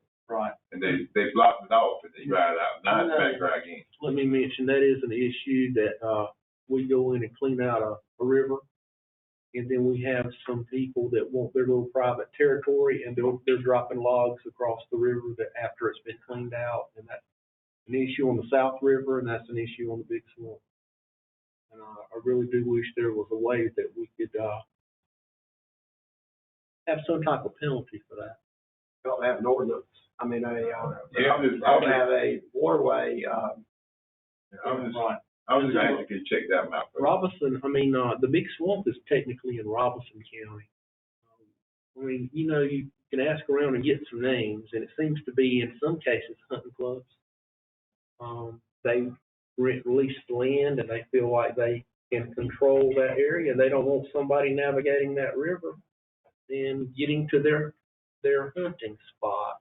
And, and some are private landowners in the South River, I think it's more of that. That's real frustrating to clean out something, and then you see that. The reason I was asking, I know we had the beaver project in there. When I was gonna ask, could we direct them guys, whoever you had, remember had one time, the beaver bounty or something? We can, if the landowner where the beaver dam is applies to us, we can address it. Right. How we find out who the landowner I is? guess we'd look on Bladen GIS and find out who it is. I don't know where they blocked that. That's one of the stipulations from the program that the landowner has to apply to get the service. So if the guys don't never tell you where it's blocked at, it don't nothing happen, the state's blocked. Well, if it's a bad enough problem, we'll find out who the landowner is and we'll approach them. And then just get an application in hand. That's all we done. I have seen ducks in there and everything, and the place is dry. It's nothing in there. See like cranes and everything, and everything is dry. Mr. Morris, if you find that there's anything from a legal standpoint or the damage that's being occurred, that we can have an effect on or come up with some kind of resolution to the problem that is mandated or something legally we can do, bring that to our attention. I will do it. And the gentleman I'm going to call him tomorrow and let's see if we can coordinate the gentleman that addressed us earlier about the flooding. This is not just an expense and a hazard and nuisance for our citizens, but they're messing with the revenue of the state of North Carolina. Absolutely. I mean, the whole point is flood prevention, and we just don't need that. Thank you, sir. Advisory board appointments, everybody get ready. Reappoint Aaron Henson to the Gulf. Got a motion by Mr. Peterson, a second by Mr. Hester, for reappointment, on the Door Care Home Community Advisory Board. Madam Clerk, roll call. Mr. Brett? Yes. Mr. Hester? Yes. Mr. Peterson? Yes. Mr. Cogdale? Yes. Yes. Yep. Yes. Mr. Bullock? Yes. Mr. Gillespie? Hammond Fire Service District Committee, 3. Reappoint. Got a reappointment. Second. Recommendation by Mr. Cogdale, second by Dr. Ellis. Any further discussion? Roll call. Mr. Britt? Yes. Mr. Hester? Yes. Mr. Peterson? Yes. Mr. Cogdale? Yes. Dr. Ellis? Yes. Yes. Mr. McGill? Dr. Montgomery? Yes. Mr. Bullock? Yes. Mr. Gillespie? Yes. On the Marks Advisory Board, I guess that's replacing Mr. Earl Brown at that. I would like to nominate Sheila Nance. I spoke to her today, and she's trying to partner with Marks, and she thinks it'd be an excellent opportunity for her to partner with what she's trying to do at the library. But I think somebody gave a suggestion on the board to be in this position. I'm not against what you're saying, but I think someone gave a suggestion from that board. Has anything come to you? Got a motion by Mr. Peterson. Got a second by Dr. Ellis. Mark seconded. Mark, okay. Mr. Gillespie, second. Sheila Nance. Mr. Britt? Yes. Mr. Hester? Yes. Mr. Peterson? Yes. Mr. Cogdale? Yes. Dr. Ellis? Yes. Mr. McGill? Dr. Montgomery? Bullock? Yes. Mr. Gillespie? Yes. Bladen Community College Board of Directors. Motion to reappoint. Second. Got a motion by Mr. Hester. A second by Mr. Gillespie. All in favor? Roll call. Mr. Britt? Yes. Mr. Hester? Yes.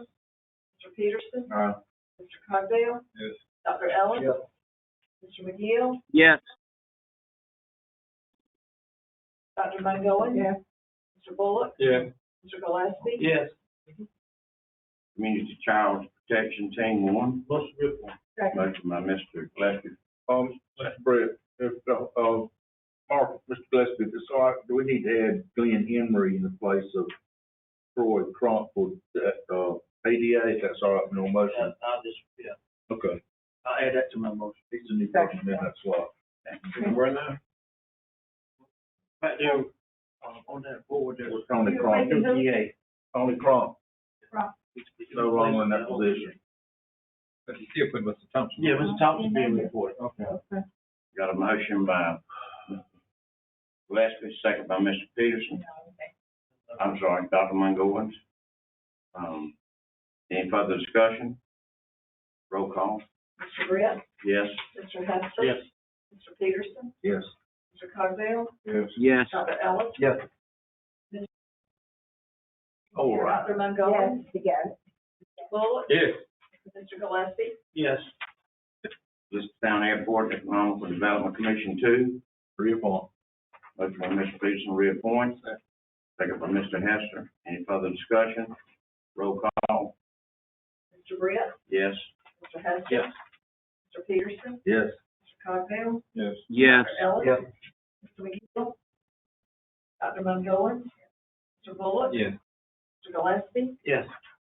Juvenile Crimes Prevention Council, Mr. JCPC. Chairman, Yes, sir. do we have the attendance for these individuals that are already on there? Also non-profit. You got that, Madam Clerk? Mr. Brett. Yes, sir, Mr. Following the appointees that was recommended, Matt Long in place of Matt Warner, Glenn Emery in place of Troy Cronk, Holly Niebuhr in place of William Sellers, that will be, Trims, reappoint Vicky Smith, put Dr. Rudy Rampal in Kathy Gant's place, reappoint Al Marshman, reappoint Caleb Blanks, reappoint Margie Lewis, reappoint Dr. Lee, reappoint, are you on there? No, you ain't, you already have it. You ain't do it. Stevie Craig, put Clint Allen in Don's place because he's no longer in the Recreation Department. Kelly Cribbs in place of Lance Britt. Huh? No, why would you take on less? That was a recommendation to the thing. I don't think that's right. Well, let me finish, please, then Okay, you let me can do what you need to, Okay, please. Reappoint Scott, reappoint Randy, I don't like that. reappoint Philip. Who's making all these recommendations, Where these recommendations come? It was on your attachment. It was done, and I have an issue with it. And That's then my before motion. you second it, because they have some personality issues, I don't think it's right. Lance Brett is working hard on it, and all of a sudden, they want to get rid of him because he asked a question. And then they start questioning somebody's, cost or salary. That's not professional, what they're trying to do.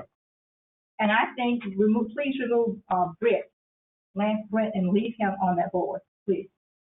I don't care about the rest of them, but Brett, remove him Moving from the motion.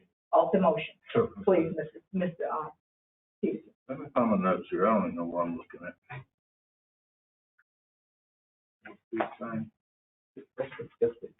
That's what they do. I don't think that's not professional when they do I don't that. know the guy. It don't matter to me.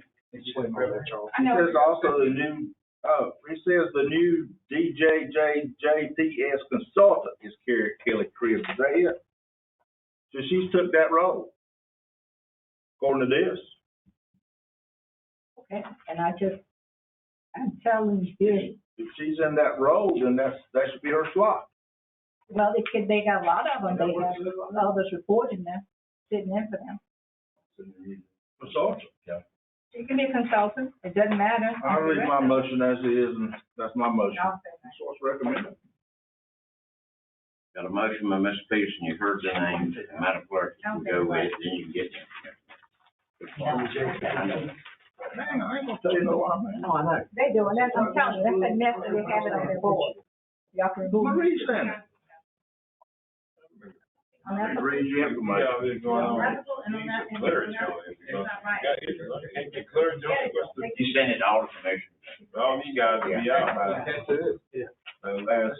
She's the new consultant, so on and go on. Mark, come on, please. Find funding. Tell can't we just table that one appointment that's in there? No, she's the consultant. I'm not gonna table it. That's what it says. Read it. He goes to work though. But board would have, their board would have made recommendations for the people consultant, they would approve it. No, they just got mad with him. Yes, ma'am.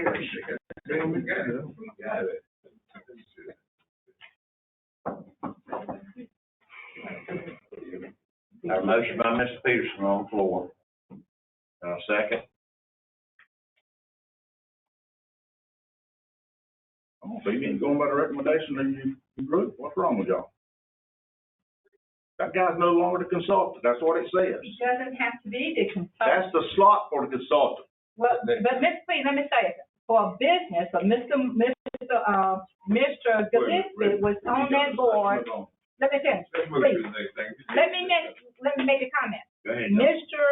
Gillespie was on that board for business, and they added Dr. Lee, which is education. And I made that comment then, will not follow the bylaws of JCP. People just put who they want instead of following the bylaws. It's a statute. It says specifically business, but you put education. And here we do it again. I mean, You're not doing it again. If she is the consultant, you're doing what the bylaw says to. If she is the consultant today, she may, but he was in the position to do it. Don't tell her, get on there, nobody. she is the consultant. Would it be appropriate? Mr. Chair, we table this to next meeting? Well, we don't have a second, so my recommendation is to table. I make a motion that we table the juvenile crime provision and extend the terms until the July meeting. A motion, Mr. Peterson, by Mr. Cogdell to,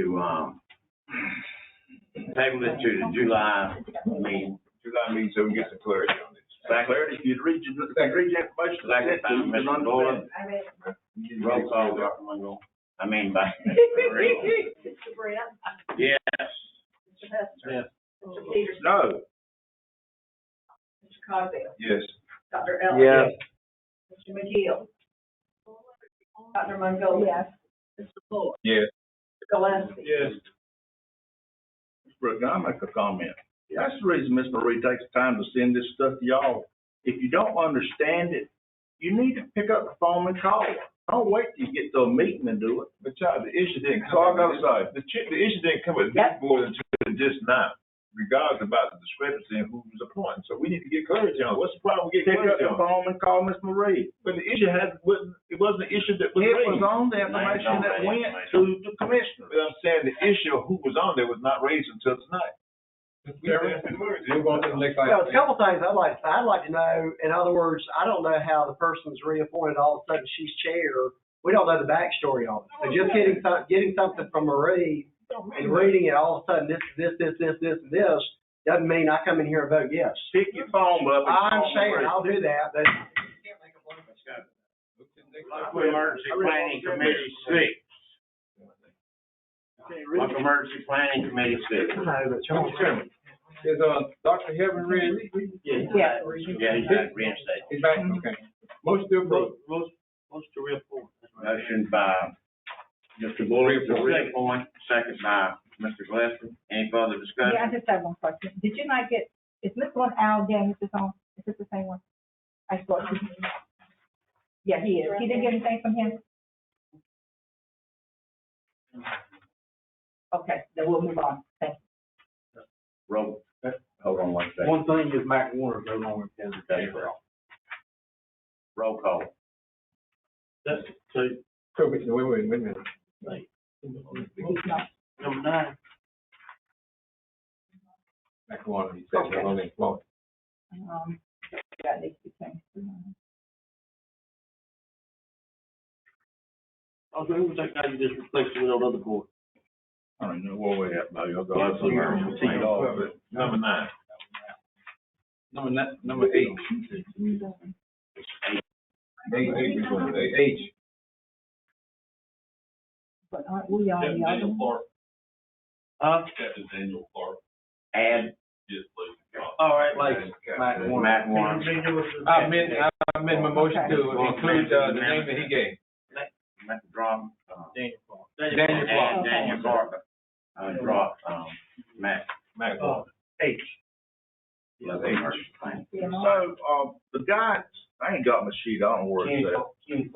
When you get The back. guy that's at Smithfield is no longer there, and I was gonna put Darrell Dallas there, cause he's worked for Smithfield, and he's in day management. I don't Hopefully want- that's the one yet, Charles, right? Sir, Hopefully that's the one yet. I thought you said the emergency preparedness. Oh, yeah, so that's it, okay. Local planning committee, That's one. H. Yeah, local emergency planning committee. That's the one you're talking about? Yeah, the guy at Smithfield is no longer there.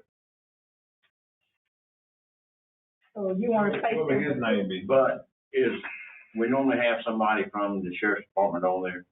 Yeah. Matt Warner. So Daniel Clark. Daniel Clark was deputy. that was the recommendation from the sheriff's department. Yeah. Daniel Clark. I amend my motion to include, Mr. Daniel Clark. Motion by Mr. Con. Bullock. I meant Mr. Bullock, I'm sorry. Don't hit me now. Who made the second? I did, I seconded Mr. it. Gillespie. Say we look alike. Any further discussion? Roll call. Mr. Britt, Yes. Mr. Taylor. Yeah. Mr. Peterson, Yeah, I don't know, but. Mr. Cogdale, Yes. Dr. Yes. Ellis, Mr. McGee, Dr. Montgomery. yes? Mr. Bullock. Yes. Mr. Gillespie. Yes, was that the Vernon James that you talking about? Yeah. Oh, right. So it works in Smithfield. Yeah, Private yeah. industry. What was that? He no longer works there. What's that? I think he still works for Smithfield, but he's moved from, he's Tar Heel. He don't work for Smithfield no more. Oh, really? No. Lumber River Workforce Development Board. Motion to approve. Reappoint. Motion by Mr. Bullock to reappoint, second by Mr. Gillespie. Yeah. Any further discussion? Roll call, Madam Clerk. Mr. Britt, Yes. Mr. Hester, Peterson, Yes. Mr. Cogdale, Yes. Yes. Dr. Ellis. Yes. Mr. McGee, Dr. Montgomery. Yes. Mr. Bullock. Yes. Mr. Gillespie. Yes, Nursing Home Advisory Committee, 1. that's what you wanted to replace. Yeah, Jermaine Hines. Jermaine Hines. Jermaine Hines. Jermaine Hines on the second motion. Got a motion by Mr. Peterson, Second. Jermaine Hines, second by Mr. Bullock. Any further discussion? Roll call, Madam Clerk. Mr. Britt, Yes. Mr. Hester, Mr. Peterson. Yes. Mr. Cogdale, Yes. Dr. Ellis. Yes. Yes. Mr. McGee, Dr. Montgomery. Yes. Mr. Bullock. Yes. Mr. Gillespie. Yes. Planning Board and Zoning Board of Adjustments. Push to reappoint. Motion by Mr. Bullock, second by. Wait a minute, this is each individual person that wants these now. The individuals agreeable with it? I'm fine with it.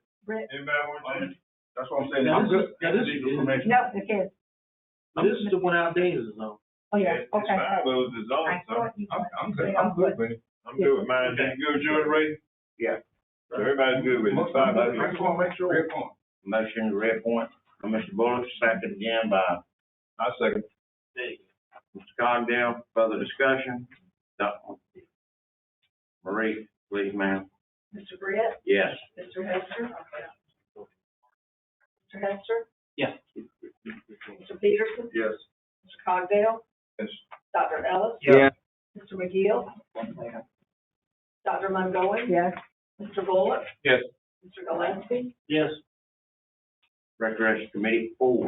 Motion to reappoint. Motion by Mr. Peterson, to reappoint, second by Mr. Hester. Further discussion? Ms. Marie? Mr. Britt. Yes. Mr. Hester. Yes. Mr. Peterson. Yes. Mr. Cogdell. Yes. Dr. Ellis. Yes. Mr. McGill. Dr. Montgomery. Yes. Mr. Bullock. Yes. Mr. Gillespie. Yes. Last but not least, Tobermore Fire Service District Committee, 2. I reappoint. Motion by Mr. Cogdell, reappoint, second by Dr. Montgomery. Any further discussion? Madam Clerk? Mr. Britt. Yes. Mr. Hester. Yes. Mr. Peterson. Yes. Mr. Cogdell. Yes. Dr. Ellis. Yes. Mr. McGill. Dr. Montgomery. Yes. Mr. Bullock. Yes. Mr. Gillespie. Yes. Mr. Brett, if I may, Ms. Marie, will you put item H, Local Emergency Planning Committee, back on the agenda next time? Because there's some people that need to be swapped out. They're no longer working. Local emergency. I thought you thought that already put that back on there. No, that was a different one. That was when I put back on there with you now. Mr. Mark? County Manager. Thank you, Mr. Chairman. I'd like to briefly review the calendar with you for the remainder of June. Point out this weekend, Saturday the 25th, 10 a.m. till dark, there's candlelight, till after dark. Candlelight vigil that will be held at the Bladen Historical Building. That is to drug awareness. Also, that day, 12 until 4:30, there's a community fun day at the Ransom Activity Center, Highway in Maplewood. Moving over to the offices will be closed on Monday the 4th for the Independence holiday. There's a prayer service here Tuesday the 5th at 8 a.m. Thursday the 7th, ACPC meeting will be held at the Health Department conference room at noon. On Saturday the 9th, 11 until 3, there's a community fun day at the Elizabethtown Middle School. That's sponsored by Lorel Murkison. On Monday the 11th at 5, the Health and Human Services Advisory Committee meets. Saturday the 16th at 12, there's a prayer service here on the courthouse lawn. Great. Yes, sir. Can we put that fifth? I was gonna, while you had the calendar, we can go ahead and, I was gonna hit that right at the end, but we can go from there. We'll do it. Thank you. Go ahead. On Monday the 18th at 5:30, there's a Board of Equalization and Review meeting. Also, let me go back to the 27th. We just added that. So June 27th, next Monday, there's a board meeting. Did we say 5:30? 5:30. Well, Mr. Brett, can we put our, federal money back on there? Because I got some proposals that need to be made. Yes. Right. On which meeting is that? On the 27th. 27th. Rodney and I got another. That's on. That's R&R. June. Yes. Just talk about. Yeah, ma'am. Yes, sir. That would need a special motion because that's a separate. All right, get them. I made that motion. Motion by Mr. Peterson. I get a second. Second by Dr. Montgomery. Further discussion? Roll call, Madam Clerk. So we doing, hold a minute, I'm not sure what I'm saying. We're doing the ARP money, right? ARP money. Oh, yeah. ARP money, and where's it going to? Forty. Good question, though.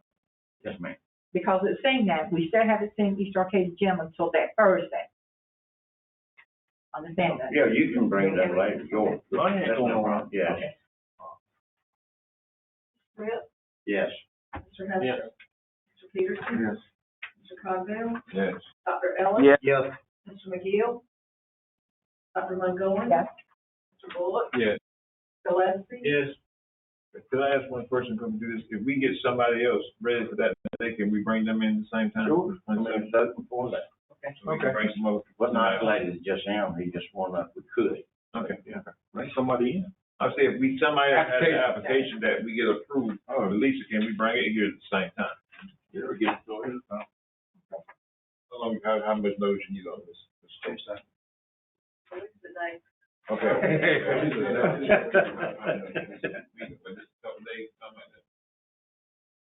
Hey, Mr. Martin. Also, the board meets on the 18th at 6:30. And then the NACO conference will begin the 21st through 4th. While you have your calendars out, we could schedule or ask you to consider scheduling a special meeting for Tuesday the 5th at 5:30 p.m. And that is to have a public hearing related to the LGC application regarding the Cardiff School project. Need a motion on that? What time? Yes, sir. Motion to adjourn. 5:30. Motion to have a 5:30 meeting. Second. Motion by Mr. Cogdell, second by Dr. Montgomery. Further discussion? Roll call, Madam Clerk. Mr. Brett. Yes. Mr. Hester. Yes. Mr. Peterson. Mr. Cogdell. Yes. Dr. Ellis. Yes. Mr. McGill. Dr. Montgomery. Yes. Mr. Bullock. Yeah. Mr. Gillespie. Yes. Thank you very much. All right, moving on to item B. I don't know how much discussion, I know, Nate, as far as where you are in your thoughts on the budget, we have provided you with changes since the budget was proposed. You can see changes regarding the COLA have been incorporated now. I just want to remind you that really the only other significant change was we added $10,000 back to the sheriff's account for psych evaluations, as we discussed that at our last meeting. We've been able to increase fuels for EMS because of the bills change to type 2 instead of the type 3, which saves money. We applied that towards fuels. So really, other than the COLA, no major changes. How would this have an effect on that, on the budget? It would as far as cash flow for this year. But that'll all be incorporated. It would be a net savings, so this will be the work. To our advantage either way. Okay. Can we incorporate that and do like a good budget amendment and add that later? Whenever, yes, sir. I mean, I would just say to keep it like it is now. Then it's We need to add that later. Right. On the side. Yes, sir. And then, really I know the main undetermined matter from our last meeting Monday was related to the school system. We have provided an email that Dr. Atkinson shared related to the needs associated with this upcoming year's budget, primarily for teacher supplements, the cost of living adjustments, and those types of things. And he also shared the uses of COVID funds for the school system. So you have that. I didn't hear you, Mr. Martin. He also shared a table that outlines the uses of COVID, allowable uses of COVID funds and the description of each. Mr. Brett, there weren't no dollar values on that, it was just a guideline, so that don't tell you a whole lot. And I did reach Where out. the money is spent. But I personally, and I'll get on my little soapbox again tonight, I think that $400,000 extra money going to the school board needs to go to SOR officers or security to schools. I just feel that's what I need to be doing, and that's what I'm gonna do. I'm not gonna wait for the school board to do that, because I ain't got confidence in them to put the SORs in each school, and I'll say it with them and whoever's in here. That money needs to protect these kids. It's just a matter of time before something happens. I mean, like the graduation party, I wouldn't be scared to say the guns aren't in school now.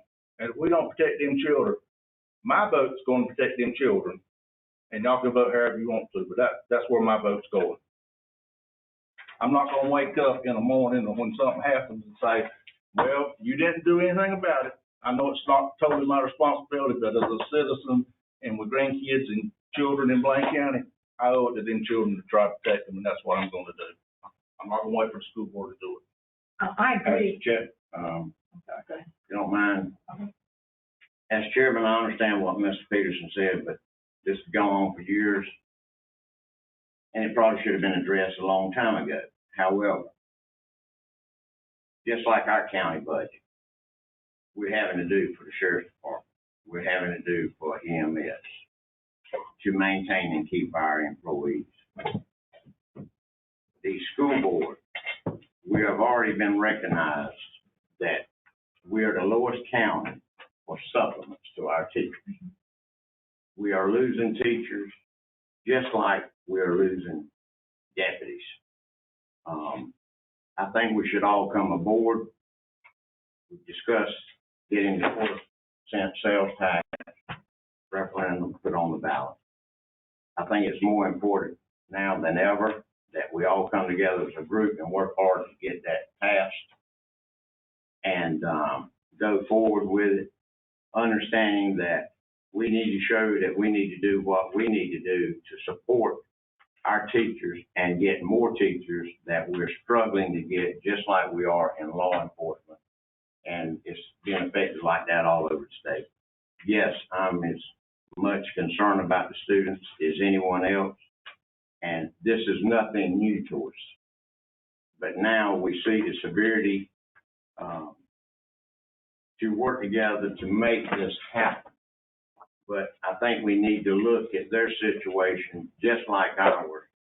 And I would call for the vote on the budget as presented. And I call for a motion for the budget.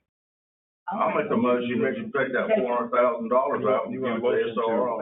I'm making a motion to accept it as is with the money that the request from the school board and us work hard together to get the money.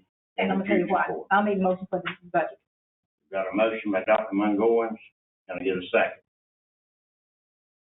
To leave it like it is, that's your motion? Well, yeah, because I'm gonna make my comment now. No, well, you need to make a comment before you make a motion. Let me ask the question, Mr. President, to make sure before we vote on the budget. I'm trying to make sure I understand what you are asking us to do. Now, we don't want to interject the SO officers at this point. Is that what you're saying? We've got 6 as it is. So we want, you saying let it stay as is? I think you got budgeted 6, correct? For 6, we have not had the full 6 all year. And you said let it stay as is. That's your motion, my man. My motion is that, and work hard to get it approved, to get them for every school. And that's what she was. And my reason for my motion, I clarified, just like our deputies and EMS, they need the money for their people as well. Yeah, because I made a comment I asked the sheriff on the last Zoom, and I said that. He said he couldn't find the people. So if he can't find the people to put them down, I also asked, could you not do contracts? And I sent it out to one of his security folks. They do it to the schools, but we're not willing to do security by contract, and we have to. We have to have someone, because those kids at East Arcadia, at Tar Heel, at Bladen Lakes, and other places, they need to get SROs, but if the sheriff can't find anybody, so what are you gonna do? That's my thing. But y'all didn't make it clear what I was asking the chairman here, because what Okay. I was just asking the question, you didn't clear that. We getting ready to vote on the budget, but what I'm asking is, when we get ready to finalize the budget, are we looking at incorporating in our budgetary process a means to support these resource officers, or that's just an issue that's off the table? If that's what we're asking this motion to be. The motion is to support the request of the budget that they have submitted, And 600. And the suggestion we have of 6 more additional resource officers is off the table.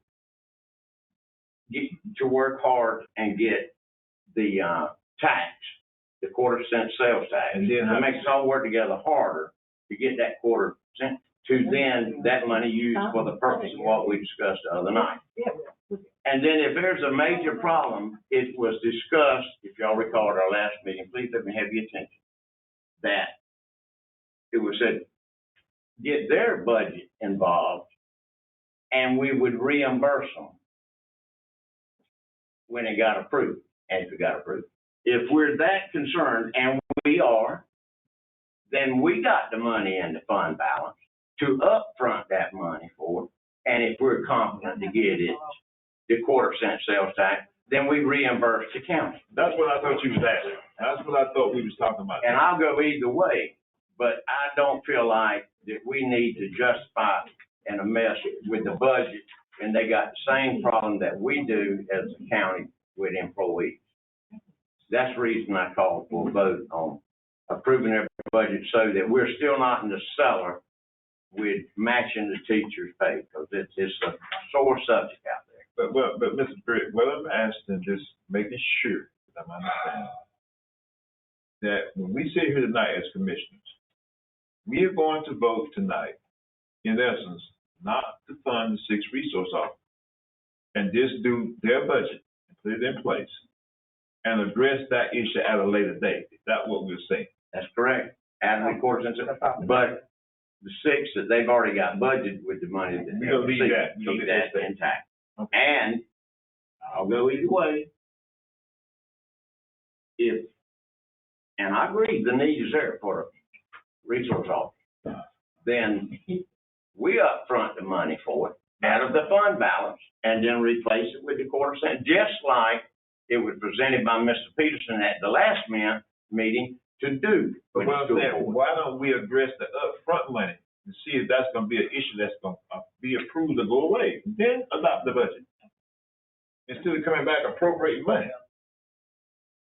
That's what I'm saying. Why not just clear that while we're sitting here? So we have to come back later. Just clear that matter now.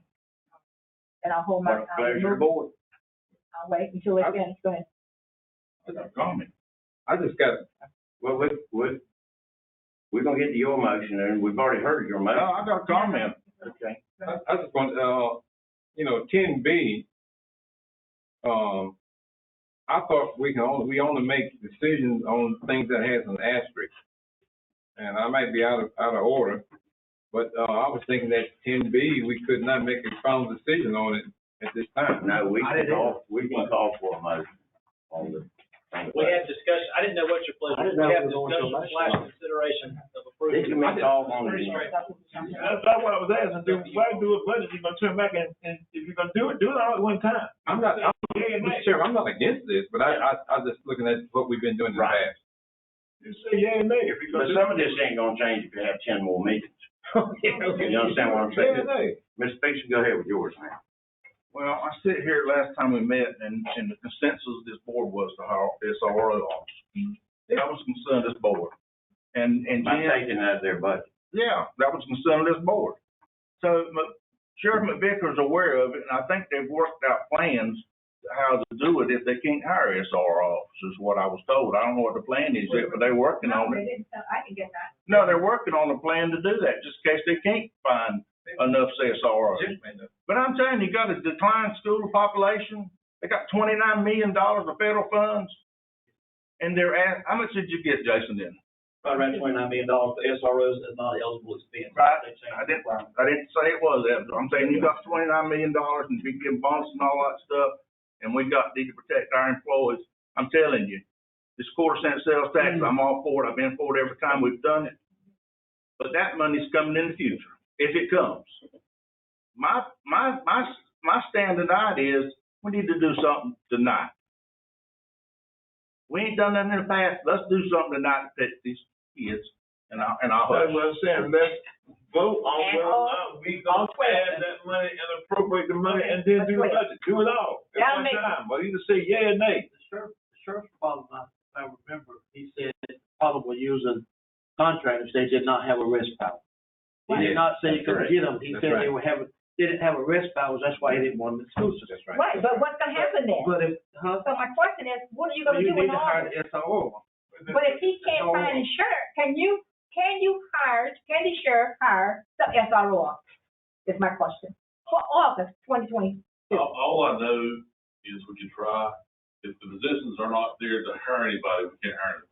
But, You got to have them. okay, hold on a minute, hold on. How many positions does she have that's vacant now in the sheriff?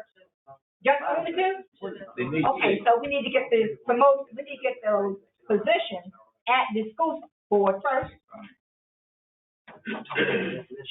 No? I think the question is, Dr. Montgomery. You're saying the reason why he cannot, he doesn't, I know it.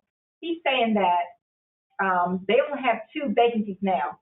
So if they had the authorization of the vacancies, then he probably could hire someone. What I'm saying is, Mr. Chairman, if we add the money to have 6 resource officers, just like we do with capital outlay, we can have it conditional. Right. That if he hires somebody, we appropriate the money. That's it. It goes over to him. You don't have to give him the money. You can say whenever you hire to and get to that point, we will appropriate the money. Until you get in there. If you don't hire nobody, they don't get the money. That makes sense. That Just hold the money, but we need to vote on what we're gonna do tonight. And just end this. If we're gonna do it, we concerned about resource officers, put that in place. You should come back to the budget. Just make the motion appropriate that we can just allocate the money as the need arises. From where? And whatever the classified, what I So you can take, you take it out of foreign reserve, it's not gonna be expensive, you take. Already taking 400 out there for pay raise. We normally don't appropriate recurring. We are already, and then this would be another, well, more than a penny equivalent on. That's the, you can't have it either both ways. You got to figure out where you want to protect the children. I know. You want to make the school system benefit from the $400,000 increase. Charles, he just said you need that to make sure the school functions. You can I'm saying take it out of the increase of the school system. Well, how is he supposed to increase his salaries and his compensation for teachers and supplements to get teachers to come into the school system? The rate is explained that we're suffering from. Well, you got a school down there, you start kids up 45, 50 kids, and you're paying for local dollars, paying everything down, because the state don't recognize it. I mean, I can save you a pile of money right there. The only thing I'm saying is, we can say, spend it wherever you want to go, where the schools exist, the children exist, they're in Eastern Cape, they're in Spring, over in Bladen Lakes. If you want them safe, it's either you want them safe or not. Well, I'm trying to make a motion. What I'm saying, but they're saying they need it for the survival of the school. So we can't have it both ways. As a board, we decide on, come to a vote tonight, everybody's here. Put your hand up on where you want, give them the money, not move on, let's go home. And still sit here and talk about the same thing. And here's Mr. Peters' motion, I understand his motion, but everybody needs to understand that's cutting their budget to do exactly what you just said and what I tried to explain. I'm saying this, do it. Nobody agrees with You got a dying me. school system, guys. Huh? You got a dying school system. Is it gonna die any slower if you take and run teachers out of it? Gonna die now? Is it gonna grow any faster and increase that much? Well, You might save a kid. both ways. I don't want it both ways. Question, Mr. Hess. I got one question. Is that based on the 77.5? If we talk about maybe fluctuating on that. Yeah, with 77.5, there's not sufficient revenue to fund. As I indicated, we're already spending beyond that in terms of recurring fund. That may be nothing wrong with 77. And the earliest we can get the on vote will be 2 years from now, correct? To actually for the sales tax.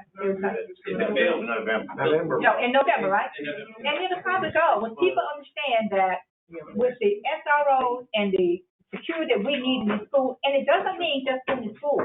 That security is for this county. It doesn't just remain inside, exclusive to the school, because they come into the county, they travel, and they in different places in the county. So I think we'll have some success. So. But let's, Mr. Chairman, let's make a motion for everybody to show their hands tonight on what they want to do, and let's go on. Make a motion to table. But You got, Table. yeah, Second. you got a motion to table it? Motion on the table. My motion on the table. Did you ever get a second? No, I didn't. I just did. Yes. You got a motion by Mr. Peterson to table it, second by Ellis.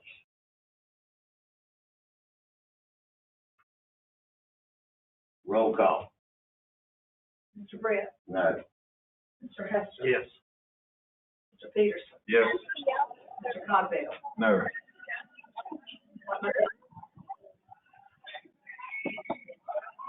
Yes.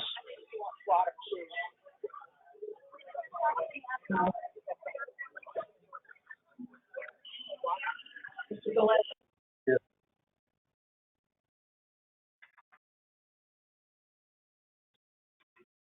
We're gonna table it, come back. To when?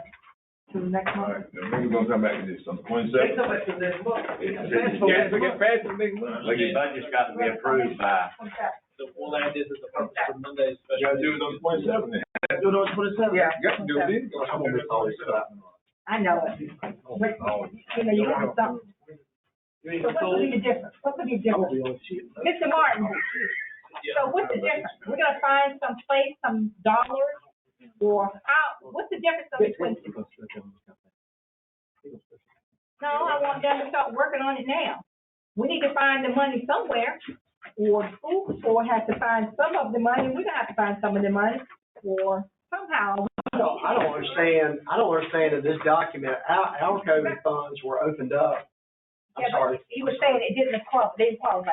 So my only comment is, when we come in on Monday, on the 27th, we need to have all the answers. We need to have the numbers, because we need to know, because in August, we need to have those SROs in place. Is there a specific place, though, Dr. Atkinson, where it says specifically you cannot hire SRO officers, or is that an interpretation? That's an interpretation on what we've been given and give us certain guidelines. Because they opened ours up, they came to us as a county, and the COVID funds were very, very specific, so much so that we felt like. That's right. Right, we had a noose around our neck, and then all of a sudden, everything changed drastically, and it's like, use it for what you want to use it for, it's got all kinds of variable, and then right here, like improving preparedness and response, developing and implementing procedures and systems to improve. I don't know how that wouldn't incorporate some kind of SRO. Now, that's just me. I'm not questioning you, and I'm not trying to be disrespectful. And we could get clarification. I'm just, They've been pretty strict. I wish there was some wiggle room here. Right. Somewhere. As far as schools, they've been very restrictive so far on these, because it's heavily monitored. We have to turn in monthly reports. It's pretty, now we can ask the question, they may, to understand that's temporary money. I've been saying that would be reoccurring expense here. That's why we've used, and I beg to differ that we're not, we're trying to be good stewards with the funds we receive, the ESSER dollars that comes to school district go through 2025. So there's several efforts that are there that we have to outline. We've done our part that we could do in terms of retention bonuses, recruitment bonuses, which we can take out of ESSER. When you come to a teaching supplement, that is something that has to be recurring. You cannot tie that into temporary money, because 2 years down the road, that money's gone. You don't have that stuff anymore. And in the budget message that we prepared with you all, we outlined the table just where Bladen County falls as it relates to local teaching supplement. I lost 2 teachers last week to another county because the supplement was high, that were going to come and work for us, but they went to a neighboring county because the supplement was much more. That supplement is a driving factor. It is a part of recruitment and retention. And folks ask that question, what is your supplement whenever they enter the job interview? And one other thing too is I've talked with some guys with the ARP fund, and we got to understand something. I talked with several about the way we was handling money. And that stipulation is 10 million, you have a whole different set of all part groups. And school systems got like 29, 30, $40 million. Their rules and expenses are not the same. It's not the same. They got a whole lot of different more guidelines. I understand. I'm not suggesting, I didn't mean that as a district, I just was asking, And I would like to say that, as a moment of gratitude and thankfulness for your consideration of our budget request. I want that to go unstated, because we have not taken the time to have been strategic in knowing what the key things were that were needed as far as the local funds. So I do want to thank you in advance for consideration, because that needs to be said, because you all have a tough job. We have a tough job as well. looking through different initiatives. And we do know declining enrollment is a concern, not just for our county, but others. So is declining population, so that's something you all have to be concerned with as well. So we know that those are all important factors when these decisions are made. Cost of living's going up, things are increasing. But I do want to just say thank you on behalf of the Board of Education, myself and Harrison's with me, for your consideration of what we have put before, because I do think that, I think I said this in the message, that you all have a lot of folks you have to look out for, and that's important, but we appreciate the consideration that you've done. And no, regardless how we did the vote right then. Right. That's no reflection that the 9 doesn't think that we all know that we need the help and the security at school. Right.